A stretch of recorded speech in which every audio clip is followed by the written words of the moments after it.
আচ্ছা, আজকের ক্লাসে আমাদের দুইটা অংশ থাকবে। দুইটা অংশ বলতে উম, আমরা এত লাস্ট 5টা ক্লাসে যা করছি, প্লাস হচ্ছে আমরা মধ্যযুগ করছি, তারপর হচ্ছে প্রাচীন যুগ করছি। মোটামুটি সাহিত্যের আমরা বেশ কিছু অংশ করে ফেলছি। আজকের ক্লাসের পরে আমরা মোটা দাগে মাত্র 4টা ক্লাস পেবো। এই 4টা ক্লাসের ভিতরে আমাদের সাহিত্যের যাবতীয় যা আছে এগুলো হচ্ছে শেষ করে ফেলতে হবে। আজকের ক্লাস বাদে পাবো আর 4টা। আজকে হচ্ছে 6 নম্বর, হচ্ছে 7, 8, 9, 10। এখন এই প্রিভিয়াস আমরা যা যা পড়ছি, যে 1800 থেকে 1900 পর্যন্ত আমরা যে কথাটা বলছিলাম যে এখান থেকে হচ্ছে পরীক্ষা বেশি প্রশ্ন আসে। তার ভিতরে আমাদের খুব ইম্পর্টেন্ট একজন বাদ থেকে গেছে, সেটা হচ্ছে বেগম রোকেয়া সাখাওয়াত হোসেন। এছাড়া হচ্ছে বিভূতিভূষণ থেকে প্রশ্ন আসে, ওইটা পড়তে হবে। মানিক থেকে প্রশ্ন আসে আসে সেটা পড়তে হবে, মানে যারা 1900-র আগে জন্মগ্রহণ করছেন তাদের কথা বলতেছি। তো আমরা হচ্ছে সামনের দিনগুলোতে কি পড়বো আর কি পড়া আমাদের বাকি আছে, প্লাস আমরা যে লাস্ট যে 5টা ক্লাস করলাম বা মধ্যযুগ আধুনিক যুগ মিলাই হয়তো প্রায় 8-10টা ক্লাসের মতন হয়েছে। সেখান থেকে আমি বলছি যে আপনাদের পরীক্ষায় যে আসবে তার মধ্যে ম্যাক্সিমাম জিনিস আপনারা পড়ে ফেলছেন আর কি। সাহিত্যের যে জায়গা থেকে প্রশ্ন আসে, তো এইটা হচ্ছে এনশিওর করার জন্য আমরা লাস্ট 35 থেকে 45 বিসিএস এর প্রশ্নগুলো দেখবো, যে কোন বিসিএস হচ্ছে কি কি প্রশ্ন আসছে। হ্যাঁ, বা কোনগুলোর উত্তর কিভাবে হচ্ছে লেখা যাইতে পারে, কতটুকু কি লেখা যেতে পারে, কোন ফরম্যাটে লেখা যেতে পারে। এইসব আলাপ আলাপ আলোচনার মধ্যে যাবো আর কি। আজকের যে ক্লাসটা হবে এটা মোটামুটি হচ্ছে শেষ দিকে হয়, যে পুরো সাহিত্য জিনিসটা শেষ করার পরে। আমি এইটারে হচ্ছে 6 নম্বর ক্লাসে রাখছি এই কারণে যে আজকের ক্লাসের পরে হয়তো আপনার মাথায় আসতে পারে যে আচ্ছা এই গুলাতে আরো কিছু ক্লাস পাইলে হয়তো ভালো হতো। তো তখন আমাদের এত সময় থাকবে না, ক্লাস রুটিন দিয়ে দিছে। তো ওই জন্য আমি এটারে ক্লাসের মাঝখানে নিয়ে আসছি, যাতে শেষে যে আমাদের আরো হাতে 4টা ক্লাস আছে সেখানে আমার যা যা শিডিউলে বাকি আছে সেগুলোর সাথে যেগুলো এক্সট্রা পড়ানো দরকার পড়তে পারে, আমরা হচ্ছে এই প্রশ্ন অ্যানালাইসিস করে আপনাদের দাবি দেওয়া থাকতে পারে বা আমার মাথায় নতুন কিছু কোনো কিছু যদি আসে সেগুলো আমরা এখানে অ্যাড করবো, বা হয়তো কোনো কিছু পড়ানোর ইচ্ছা ছিল কিন্তু দেখলাম যে কম ইম্পর্টেন্ট, সেটা অ্যাভয়েড করে যাবো, এরকম। তো আমরা হচ্ছে আগে বেগম রোকেয়ার সাখাওয়াত হোসেনটা পড়ে আসি, এরপরে হচ্ছে আমরা ওই প্রশ্ন অ্যানালাইসিসে সরাসরি চলে যাবো। আচ্ছা, আমাদের হচ্ছে বেগম রোকেয়া সাখাওয়াত হোসেন হচ্ছে বেশ ইম্পর্টেন্ট একজন সাহিত্যিক। এখান থেকে এর আগে যেসব প্রশ্ন আসছে, বেগম রোকেয়া হোসেন হচ্ছে সাহিত্য কীর্তির হচ্ছে স্বাতন্ত্রতা লেখন বা স্বাতন্ত্র লিখন, যে তার কি কি স্বাতন্ত্র বৈশিষ্ট্য আছে সাহিত্যে। তার মানে তার কি সব গ্রন্থ আছে, সেই গ্রন্থে হচ্ছে তিনি কি ফুটাই তুলছেন, তিনি কি প্রাবন্ধিক কিনা, তার কি কি গদ্য গ্রন্থ আছে, কোন গদ্য গ্রন্থের হচ্ছে বিষয়বস্তু কি, এইগুলো দিয়ে তার লেখাটা লিখতে হবে। মানে আমরা যেরকম বলছি না যে অমুক কবির কাব্যগুণ লেখেন, অমুক উপন্যাসিক সত্তার পরিচয় দিন। তো উনি যেহেতু এরকম আলাদা করে কোনো উপন্যাসিক না বা কবি না, সেজন্য ওনাকে হচ্ছে এইভাবে প্রশ্নটা করা হয়েছে যে সাহিত্য কৃতির যে স্বাতন্ত্রতা, সেই স্বাতন্ত্রতা সম্পর্কে লিখুন বা স্বাতন্ত্র্য লিখুন। তার মানে ওনার যে সাহিত্যকর্ম আছে সেগুলা থেকে উত্তরটা করতে হবে। বেগম রোকেয়া হোসেনের কর্ম ও রচনার বৈশিষ্ট্য নির্ধারণ করুন। বৈশিষ্ট্য কথাটা বলছে, তার মানে হচ্ছে তিনি যে নারী জাগরণের জন্য কাজ করছেন, তার লেখাগুলো ম্যাক্সিমামই হচ্ছে সমাজ সংস্কারক মূলক আর নারী নারী জাগরণের জন্য লেখা। হ্যাঁ, আর কি সমাজ সংস্কারের জন্য লেখা, এই জিনিসগুলা, বা নারী মুক্তির জন্য, নারী জাগরণের জন্য, নারী মুক্তির দায়ী, নারী শিক্ষা বিস্তারের জন্য। ভাই একটা প্রশ্ন ছিল। জি, বলেন। আচ্ছা, এখানে রোকেয়া সাখাওয়াত হোসেনের সাহিত্য কৃতির স্বাতন্ত্র্য লিখন মানে এটা যদি সাহিত্যের কোনো প্যাটার্নের মধ্যে না পড়ে, যেমন হচ্ছে উপন্যাস, নাটক, তাহলে সেটা মানে কি লিখবো এর মধ্যে? আচ্ছা ভাই, 1 মিনিট একটু।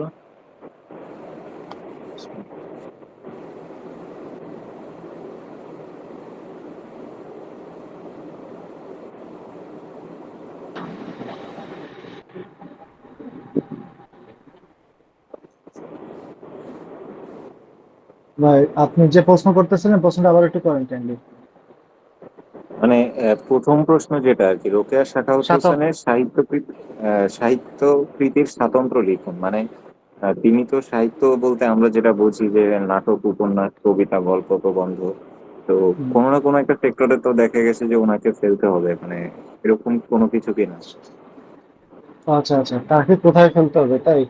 একদম ইন জেনারেল ফেলতে গেলে গদ্য সাহিত্যিক বা হচ্ছে কথা সাহিত্যিকের ভিতরে ফেলতে পারেন, যারা গদ্য গ্রন্থ লিখছে তাদেরকে বা প্রাবন্ধিক ফেলা যাবে। সরাসরি প্রাবন্ধিক বলা যায় না। হ্যাঁ, যদি ওনার প্রবন্ধ আছে, আবার উপন্যাসও আছে, কিন্তু সরাসরি ওইভাবে হচ্ছে প্রাবন্ধিক বা উপন্যাসিক এরকম করে ওনাদের হচ্ছে আইডেন্টিফাই করা যায় না। হ্যাঁ, তবে হচ্ছে দিলে যে ভুল হবে এরকম কোনো কিছু না, যেহেতু উনি লিখছেন, ওনার প্রবন্ধ আছে। তবে ওনার হচ্ছে সবকিছুই গদ্য গ্রন্থ, ম্যাক্সিমাম গদ্য গ্রন্থ, এবং এগুলো আলাদা একটা নাম আছে। এইগুলোর বলা হচ্ছে নকশাধর্মী গদ্য গ্রন্থ। হ্যাঁ, নকশাধর্মী গদ্য গ্রন্থ এগুলো বলে। এর কাহিনী হচ্ছে নকশা আকারে হচ্ছে উনি মানে ফুটায় তুলছে এরকম। ঠিক আছে, ওইভাবে হচ্ছে আমরা প্রাবন্ধিক বা এরকম কোনো কিছুর মধ্যে আমাদের ফেলার দরকার নেই। আর সাহিত্যিক স্বাতন্ত্র্যের কথা যখন আসবে, যে ওনার লেখা স্বতন্ত্র কি, উনি হচ্ছে গদ্য সাহিত্যের প্রতি বেশি ফোকাস করছেন। এর মধ্যে ওনার কিছু প্রবন্ধ গ্রন্থ আছে, ওনার কিছু কিছু তো না, উপন্যাস আছে একটা। তারপর হচ্ছে ম্যাক্সিমাম জিনিস হচ্ছে নারীদের গল্প গ্রন্থ আছে একটা। এইভাবে হচ্ছে লিখতে হবে যে তার এই জায়গাগুলো আছে, কিন্তু ইন জেনারেল তার কোনো কিছুর মধ্যে আমরা ফেলবো না। এরকম সামনে এখন আমরা যেদিকেই যাবো এরকম অনেকটাই দেখা যাবে যে ফেলা যাইতেছে না।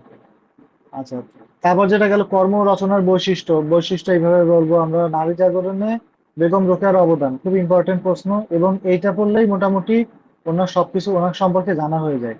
আর অবরোধ বাসিনী এই গ্রন্থের সম্পর্কে, এই গ্রন্থের বিষয় বৈশিষ্ট্য নির্ণয় করে, মানে গ্রন্থ নিয়ে কিভাবে কি লেখা হয়েছে, কি আছে এর ভিতরে, সেই বিষয়বস্তু নিয়ে কথাবার্তা বলা হয়েছে।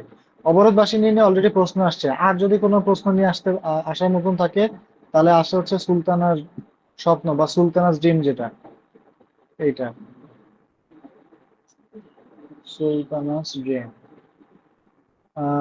এই হচ্ছে মোটামুটি ওনার থেকে হচ্ছে যে জিনিসগুলো আমাদের দেখতে হবে।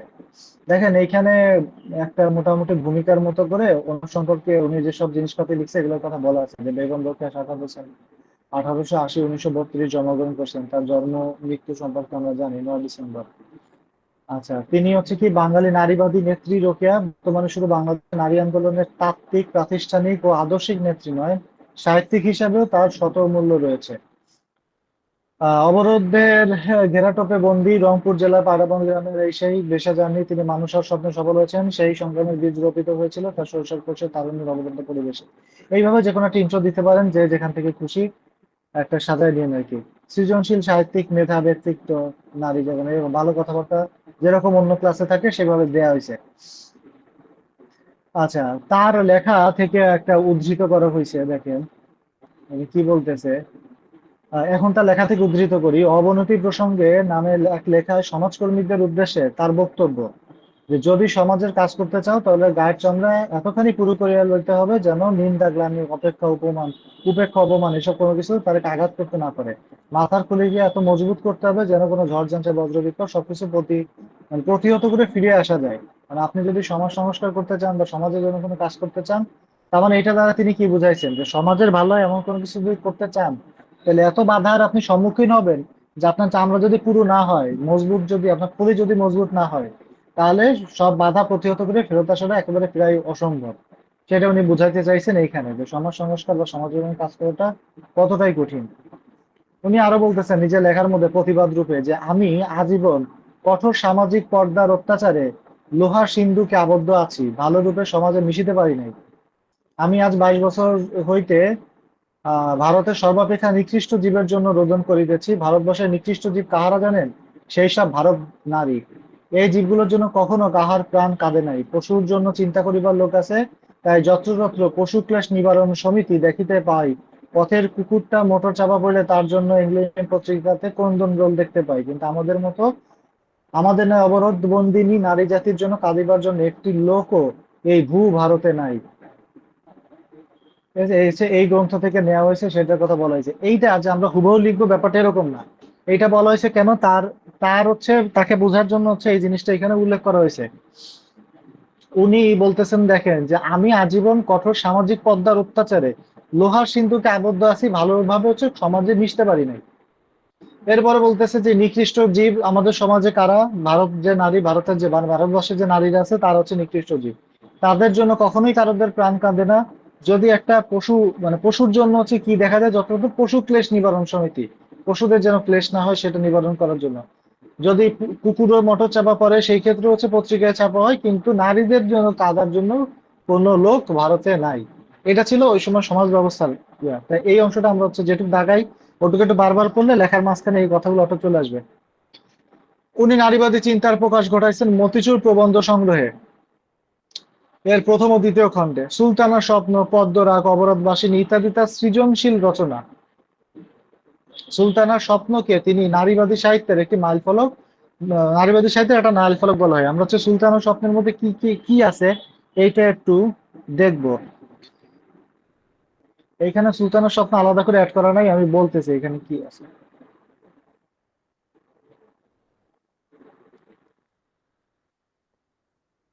সুলতানের স্বপ্ন হচ্ছে উনি এখানে একটা নারীদের জন্য আলাদা একটা ভুবন কল্পনা করছে, নারীদের জন্য আলাদা একটা জগৎ জগৎ কল্পনা করছে। সেই জগতে পুরুষরা হচ্ছে কারাবন্ধ,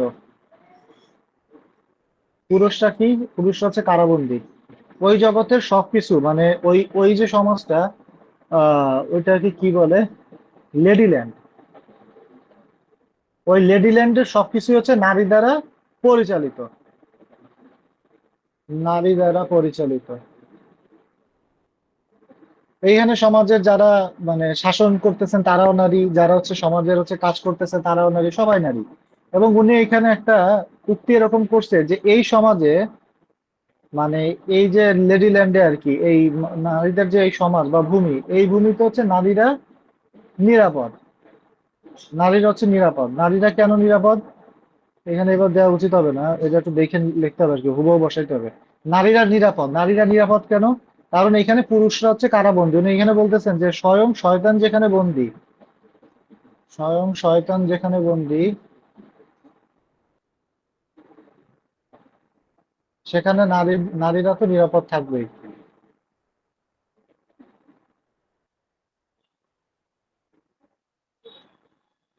সেখানে নারীরা তো নিরাপদ থাকবেই। তাহলে উনি এখানে বোঝাচ্ছেন যে এই সমাজে যদি পুরুষরা বন্দী থাকতো, তাহলে নারীরা যদি সর্বস্তরে তাদের পদচারণায় মুখরিত করতে পারতেন, সেই ক্ষেত্রে নারীরা স্বাধীনভাবে চলাফেরা করতে পারতেন। তাদের জীবনে মানে কি হইতো, তাদের জ্ঞানের উন্মেষ হইতো, তারা মুক্তি পাইতো। এবং নারীর জন্য সব থেকে বড় চ্যালেঞ্জ বা বড় বাধা বা বড় শত্রু হচ্ছে পুরুষ। এখন পুরুষ যদি বন্দী থাকে, তাহলে নারীর হচ্ছে নিরাপত্তা সব থেকে বেশি কি হয়, নিশ্চিত হয়। এটা হচ্ছে হ্যাঁ, সুলতানার স্বপ্নের।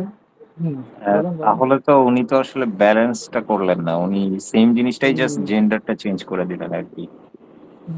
ওনার এই সুলতানাস ড্রিম মাঝখান দিয়ে আসলে পড়লে এরকমই মনে হয়। মানে যদি এরকম আহ, হইতো যে না, দুইটা জেন্ডারই আসলে মুক্ত, তাহলে না উনি ব্যালেন্সের দিকে কথা বলতেন আর কি। কিন্তু উনি যেভাবে বলতেছেন তাতে হচ্ছে জাস্ট এক্সচেঞ্জ তাতে করে দিলাম হচ্ছে আর কি জেন্ডারটা, হ্যাঁ, বাট তাতে আমাদের হচ্ছে, ফেনোমেনাটা সেমই থাকলো।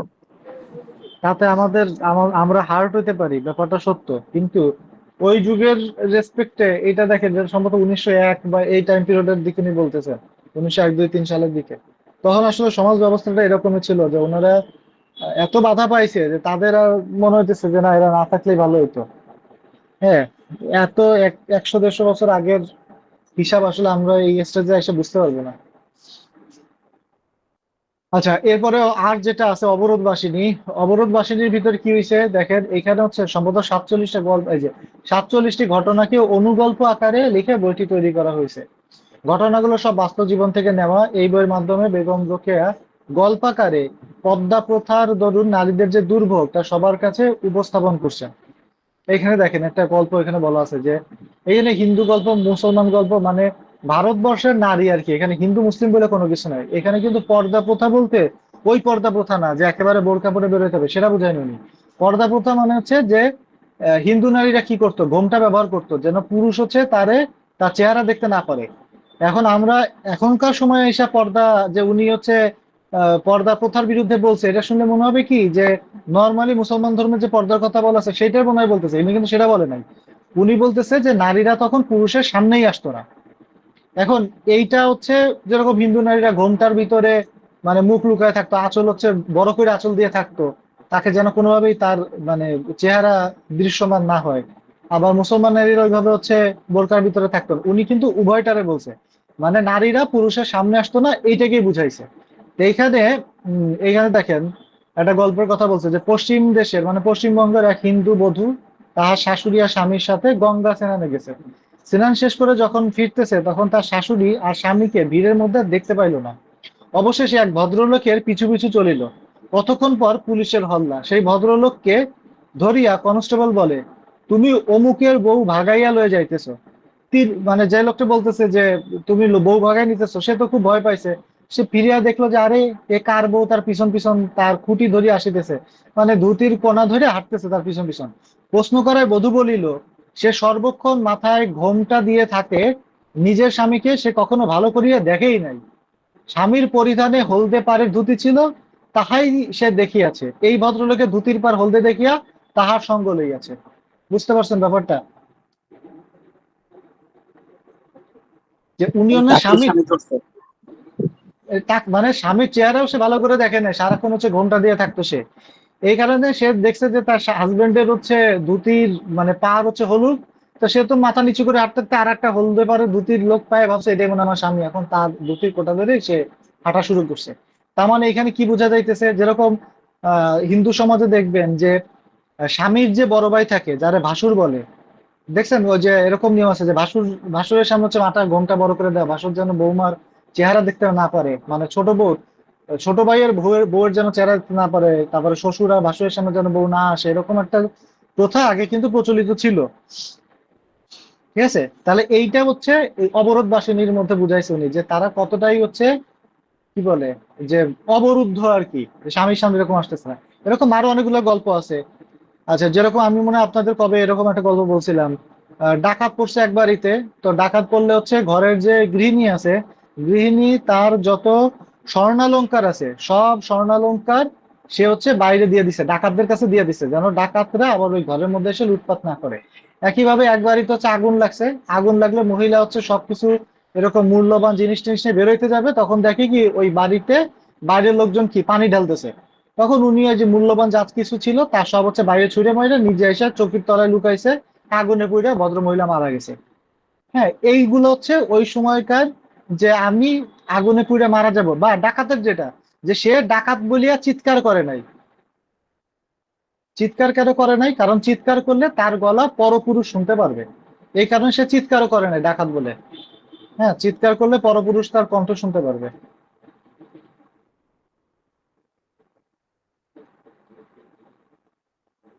কণ্ঠ শুনতে পারবে, এই জন্য তারা হচ্ছে চিৎকার করে নাই। এরকম হচ্ছে এখানে এরকম 47টা গল্প আছে, এগুলো আপনারা গুগলে পাবেন, ইচ্ছা হলে একটু স্ক্রল করলে র্যান্ডমলি কয়টা দেখতে পারেন। ঠিক আছে, এই হচ্ছে অবরোধ বাসিনীর আহ কি বলে কয়েকটা গল্প আর কি, বা এখানে মূলত কি নিয়ে আল্লাহ আলোচনা করেছে তাই। তাহলে এখানে আমরা কি দেখলাম, তৎকালীন ভারতবর্ষের নারীদের, বিশেষ করে মুসলমান ঘরের নারীদের সমাজের অবরোধ প্রথার জন্য যে অসুবিধায় পড়তেছে তা বর্ণিত হয়েছে 47 অনুগল্প আকারে। এই বইটা লিখে তৈরি করা হয়েছে, যেগুলো সবই বাস্তব জীবন থেকে নেওয়া। আচ্ছা, অবরোধ বাসিনী আর সুলতানা স্বপ্নে আসলে আশা করি আপনারা লিখতে পারবেন। আচ্ছা, নারী শিক্ষায় বেগম রোকেয়ার হচ্ছে অবদান কি। এখানে মোটামুটি বেশ বড় একটা আর্টিকেল দেওয়া আছে, এটা সম্ভবত প্রথম আলোতে প্রকাশিত হয়েছিল। কিছু অংশ হচ্ছে কাটছাট করা হয়েছে, তারপরে এত বড় থেকে গেছে। এইখানে দেখেন, পড়তে হবে যেসব জিনিসপাতি আর কি, যা আপনার মাথায় রাখবেন, যে উনি হচ্ছে নারী জাগরণের জন্য কি করছে। উনি 1901 সালে যখন আমার স্বামীর মৃত্যু হয়, এই স্বামীর মৃত্যুর পরে স্বামীর যে প্রদত্ত অর্থ এগুলো দিয়ে ভাগলপুরে, এই জায়গাটার নাম ইম্পর্টেন্ট, মাত্র 5 জন ছাত্রী নিয়ে সাখাত মেমোরিয়াল বালিকা এটা হচ্ছে স্থাপিত করেন, প্রতিষ্ঠা করেন, খুবই ইম্পর্টেন্ট। এরপরে চক্রান্ত হইলো কি, ওই সময় হচ্ছে খ্রিস্টানরা কি করতো, খ্রিস্ট ধর্ম মানে প্রচার করতো, এবং বলতো যে এরকম মানে দরিদ্র যে মুসলমান আছে তাদেরকে নাকি প্রভাবিত করতো, যে তোমাদের টাকা পয়সা দিব। যেরকম আপনারা দেখছেন না, এরকম লাস্ট আমরা কোনো উপন্যাসে কোনো চরিত্রের কথা বলতে পারেন যে টাকার জন্য খ্রিস্ট ধর্ম গ্রহণ করছে? গোরা। না না না, গোরা টাকার জন্য করবে কেন? মৃত্যু গোরা খোদা, নিজেই ছিল মৃত্যু খ্রিস্ট। খোদা, মৃত্যু খোদা। মৃত্যু ক্ষুধা, রাইট। এই যে প্যাকেলে কুর্সি, ও আচ্ছা, মৃত্যু সরি ক্ষুধায়। সরি ভাই, আমি হ্যাঁ, নামটা বলে ফেলছি। ঠিক আছে। হ্যাঁ, মৃত্যু ক্ষুধায় হচ্ছে প্যাকেলে। তো ওরকম আর কি, ওই সময় হচ্ছে এই ব্যাপারটা ছিল, যে টাকা দিয়ে ইয়ে করতো। তা ওই সময় হচ্ছে তিনি কি চক্রান্তের শিকার হইলেন, যে নারী মিশনারিদের চর হিসেবে সে হচ্ছে সামাজিক ভাবে নিন্দিত হলো, যে এরকম আলাদা করে এই কাজ সে করতেছে। হতাশা অনিশ্চয়তা ভারাক্রান্ত নিয়ে 1919 সালে তিনি কলকাতায় আসলেন। 1911 সালে মার্চ মাসে ক্ষুদ্র, এটা আচ্ছা এটা সালটাল ভুল হইতে পারে, ক্ষুদ্র ভাড়া নিয়ে তিনি হচ্ছে 8 জন ছাত্রী নিয়ে আবার শুরু করেন সাখাত বালিকা বিদ্যালয়। বাড়ি বাড়ি গিয়ে তিনি হচ্ছে মেয়েদের নিয়ে আসতেন, মেয়েদের মানবিক ও প্রকৃত যোগ্যতা সম্পন্ন করে তোলার লক্ষ্যে তিনি শিক্ষাকে মাধ্যম হিসেবে তুলে দেন, যে শিক্ষার মাধ্যমে মেয়েদের হচ্ছে কি হবে, মনস্তাত্ত্বিক যে বিকাশ এটা হবে, মুক্তি হবে। স্বশিক্ষিত রোকেয়া বেগম রোকেয়া, আচ্ছা এখানে বেগম রোকেয়া যে কি কবে কি পড়াশোনা করছেন এইসব সম্পর্কে উপরে বলা আছে, হ্যাঁ। তো উনি নিজে কিভাবে শিক্ষিত হইলেন, মানে ওনার ভিতরে কি কথাবার্তা আছে, এগুলো হচ্ছে এখানে পড়লে বুঝতে পারবেন। এই অংশ মোটামুটি পুরোটা একবার রিডিং দিন, তাহলে হচ্ছে ভালো আইডিয়া পাওয়া যাবে। আচ্ছা, স্বশিক্ষিত বেগম রেখা উনি মনে করতেন যে অপর্যাপ্ত আর্থিক সংস্থানের মধ্যেই ছাত্রীদের বিকাশে দিনরাত খাটতে হয়েছে, তারাতে টাকা পয়সা খুব একটা ছিল না। তিনি বিশ্বাস করতেন কি, মানব জাতি পুরুষ ও নারীর মিলিত ধারার ফল, পুরুষ ও নারীর সম্মিলিত ও গঠিত বৃহত্তর মানব গোষ্ঠী, একে অপরের হচ্ছে পরিপূরক। এই বিশ্বাস উনি ধারণ করতেন। তার বিভিন্ন প্রবন্ধ ও ব্যঙ্গ রচনায় তার হচ্ছে তার ক্ষুরোধার ছিল, মানে এর মাধ্যমে তিনি প্রতিবাদগুলো করে গেছেন। সাহিত্য লেখনী কখনো কখনো পুরুষ শাসিত সমাজকে তীব্রভাবে আক্রমণ করছেন। এই যে একটু আগে যে ভাই হচ্ছে অবরোধবাসী শুনে যেটা বললেন, শুনে বোঝা যাচ্ছে যে তীব্রভাবে আক্রমণ করছে। বেগম রোকেয়া সাহিত্যের সংখ্যা বিপুল না হলেও প্রতিটি অত্যন্ত তাৎপর্যমণ্ডিত ছিল। দেখেন, এই লাইনটার একটা ফ্যাক্ট আছে। ফ্যাক্টটা কি? ধরেন আমি বারবার, মানে বেগম রোকেয়া ধরেন সমাজের বলতেছে যে নারীর মুক্তি দরকার, নারীর মুক্তি দরকার, নারীর মুক্তি দরকার, নারীরা এরকম, তার কণ্ঠ পরপুরুষ সুন্দর বলে নিজে পুজো মরতেছে, তাও আপনারা কেউ কিছু বলতেছেন না। এরকম তো হইতে পারে না। এখন তার সামনে মনে করেন সমাজে শিক্ষিত পুরুষ আছে, সেই সমাজে কি শিক্ষিত পুরুষ ছিল না? অবশ্যই ছিল। আপনার উনি জন্মাইছেন 1880-তে। ঈশ্বরচন্দ্র বিদ্যাসাগর, রাজা রামমোহন রায় স্যার 60 বছর আগে। তারপর হচ্ছে মাইকেল মধুসূদন দত্ত, ওনার 60 বছরের সিনিয়র। তার মানে শিক্ষিত লোকজন তো ছিল সেই সমাজে, কিন্তু তারা কি ওনার কথা শুনতেছে? শুনে কি কোনো পদক্ষেপ নিতেছে, বা নিলেও খুব কম। বিধবা বিবাহ, সতীদাহ প্রথা বিলোপ, মানে একেবারে যেগুলা মানে না করলে না, একটা জীবিত মানুষকে পোড়ায় মারে ফেলতেছে। সতীদাহ প্রথা সম্পর্কে আপনারা জানেন কিনা? যখন কোনো স্বামী মারা যাইতো, তখন ওই স্ত্রী লোককে আহ মানে শাখা সিঁদুর সহ আর কি, একদম এটারে কি বলে, আয়স্ত আর কি, মানে বিধবা বেশে সে যাইতো না। যখন সে আয়স্ত ছিল, ওই শাখা সিঁদুর পরানো অবস্থায় স্বামীর সাথে তারে ওই জ্বলন্ত চিতায় উঠাই দিত। এখন জ্বলন্ত চিতায় কি একটা সুস্থ মানুষ জীবনে উঠবে? তারে কি করাইতো, তারে আফিম খাইতো, আফিম খাই একটু নেশা হইতো, ঘুম ঘুম আসতো, তখন তারে জ্বলন্ত চিতায় উঠাই দিত। ওই মেয়েটা মারা যেত। কি ভয়ঙ্কর একটা ঘটনা এই সতীদাহ প্রথা। এবং এটা কিন্তু ওই সময়কার যে ব্রাহ্মণ, কুল ব্রাহ্মণ ছিল, তারাই কিন্তু বলতো যে এইসব শাস্তি আছে, এটা করতে হবে। তার মানে সবসময় যে যাদের আমরা মান্য করি তারা সবকিছু যারা ঠিক বলে এরকম না। তার বিরুদ্ধে হচ্ছে মানুষ, মানে যারা মোটামুটি শিক্ষিত শ্রেণী তারা কথা বলা শুরু করলেন, তখন তারা শাস্ত্র দেখাইলো, হ্যান ত্যান করলো। এই পর্যন্ত একটা সমাজ মাইনে নিছে, এই যে বঙ্কিমের মতো লোকজন। এরপরে যখন বললো ঠিক আছে সতীদাহ প্রথা শেষ, তাহলে এরা এখন বিধবা হিসাবে হচ্ছে বসবাস করবে, তখন নতুন শাস্ত্র আনলো কি, যে এরা হচ্ছে কোনো মাছ মাংস খাইতে পারবে না, নিরামিষ খাবে সারা জীবন। এরপর হলো কি, এরা তো অল্প বয়সে মারা মানে বিধবা হইতেছে। তখন বিয়ে হইতো ধরেন 9 বছর, 10 বছর, 12 বছর বয়সে। আর বিয়ে হয়েছে কার সাথে? 50-60 বছর বয়সে, মানে বৃদ্ধ ব্রাহ্মণের সাথে দরিদ্র বাবা মেয়েরে বিয়ে দিয়ে দিছে। ব্রাহ্মণ 2 বছর পরে মরে গেছে, মেয়ের বয়স ধরেন 14, সে বিধবা। কি বলে, বালিকা বিধবা, এরকম টার্মও সেই যুগে কি প্রচলিত ছিল। এখন এইরকম বয়সের একটা মেয়ে সারা জীবন কি বিধবা থাকবে? তাহলে বিধবা বিবাহ প্রচলনের কথা যখন আসছে, তখন অনেক শিক্ষিত প্রগতিশীল মানুষও সেটা মানতে পারে নাই। যেটা আমি বলতে গেলাম যে বেগম রোকেয়া হচ্ছে এতভাবে বলার চেষ্টা করতেছে।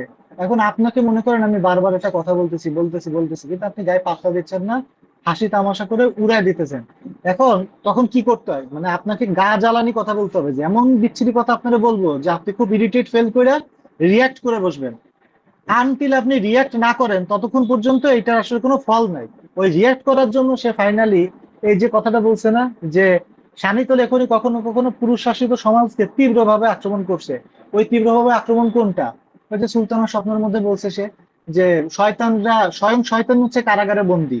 এখন যখন একটা সমাজের পুরুষরা বলছে যে তুমি শয়তান, তোমারে কারাগারে বন্দী করে রাখছি, নারী তখন নিরাপদ, তখন পুরুষ বিরক্ত হয়ে কি করছে, ওর বিরুদ্ধে কথা বলা শুরু করছে। যখন কেউ আপনার বিরুদ্ধে কথা বলা শুরু করবে, তখনই তো আপনি আলোচনায় আসবেন। এবং আলোচনায় যখন আসা হয়, তখন আলোচনা হয়, সমালোচনা হয়, সেটার একটা রেজাল্টের দিকে আগায়। এই কারণে অত তীব্রভাবে কটু কথা তার বলতে সে বাধ্য হয়েছে। এটার আসলে ভিন্ন সেন্সে নেয়ার কোনো কিছু নাই আর কি। আচ্ছা, আমি যেটা বুঝাইতে চাইলাম আশা করি বুঝতে পারছেন।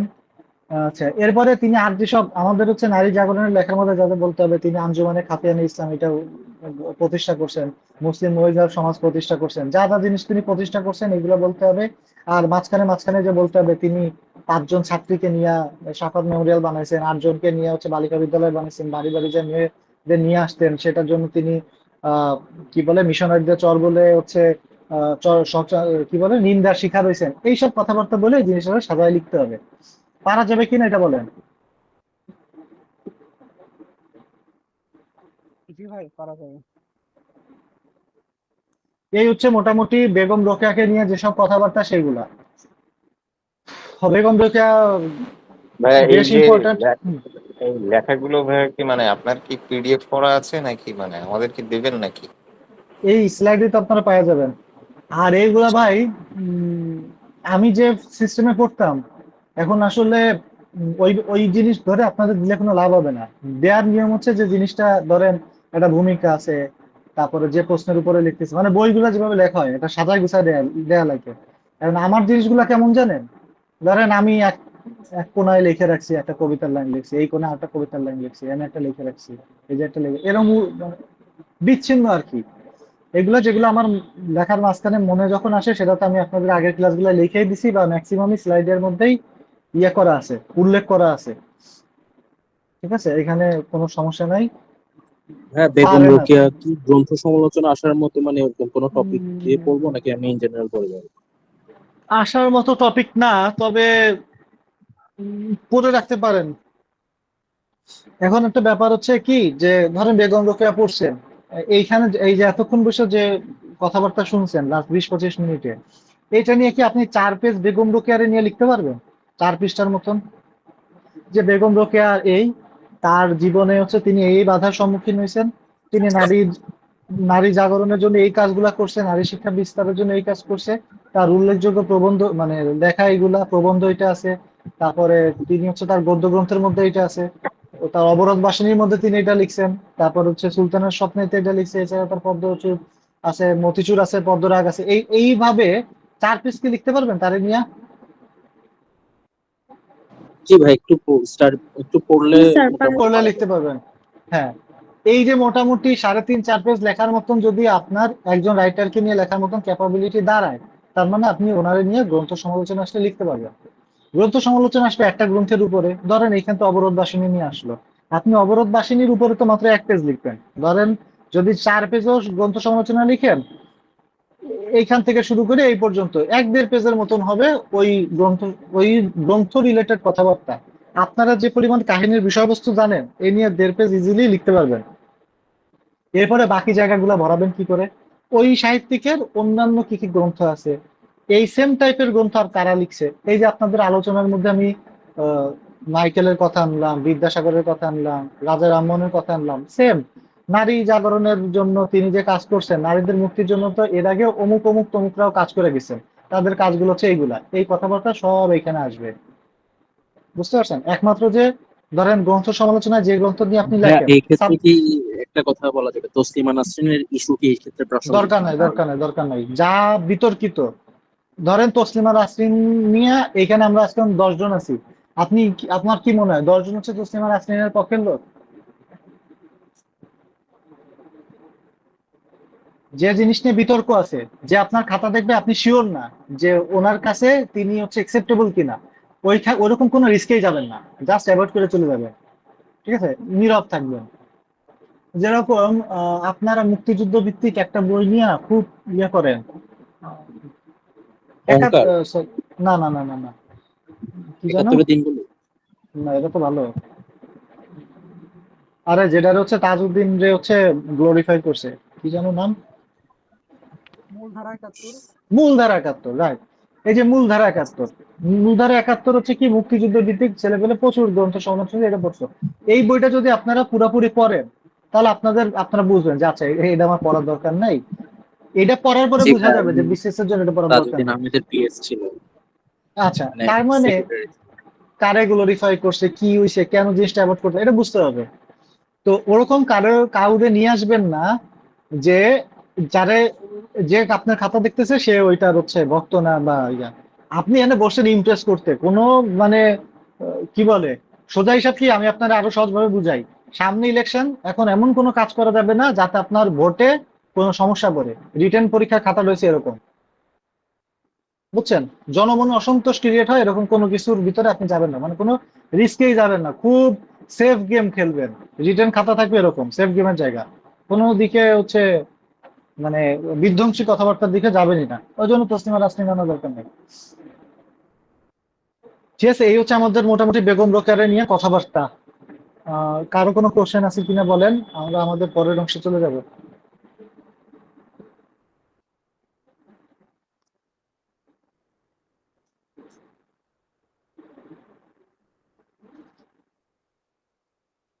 কারো কোনো প্রশ্ন থাকলে বলেন।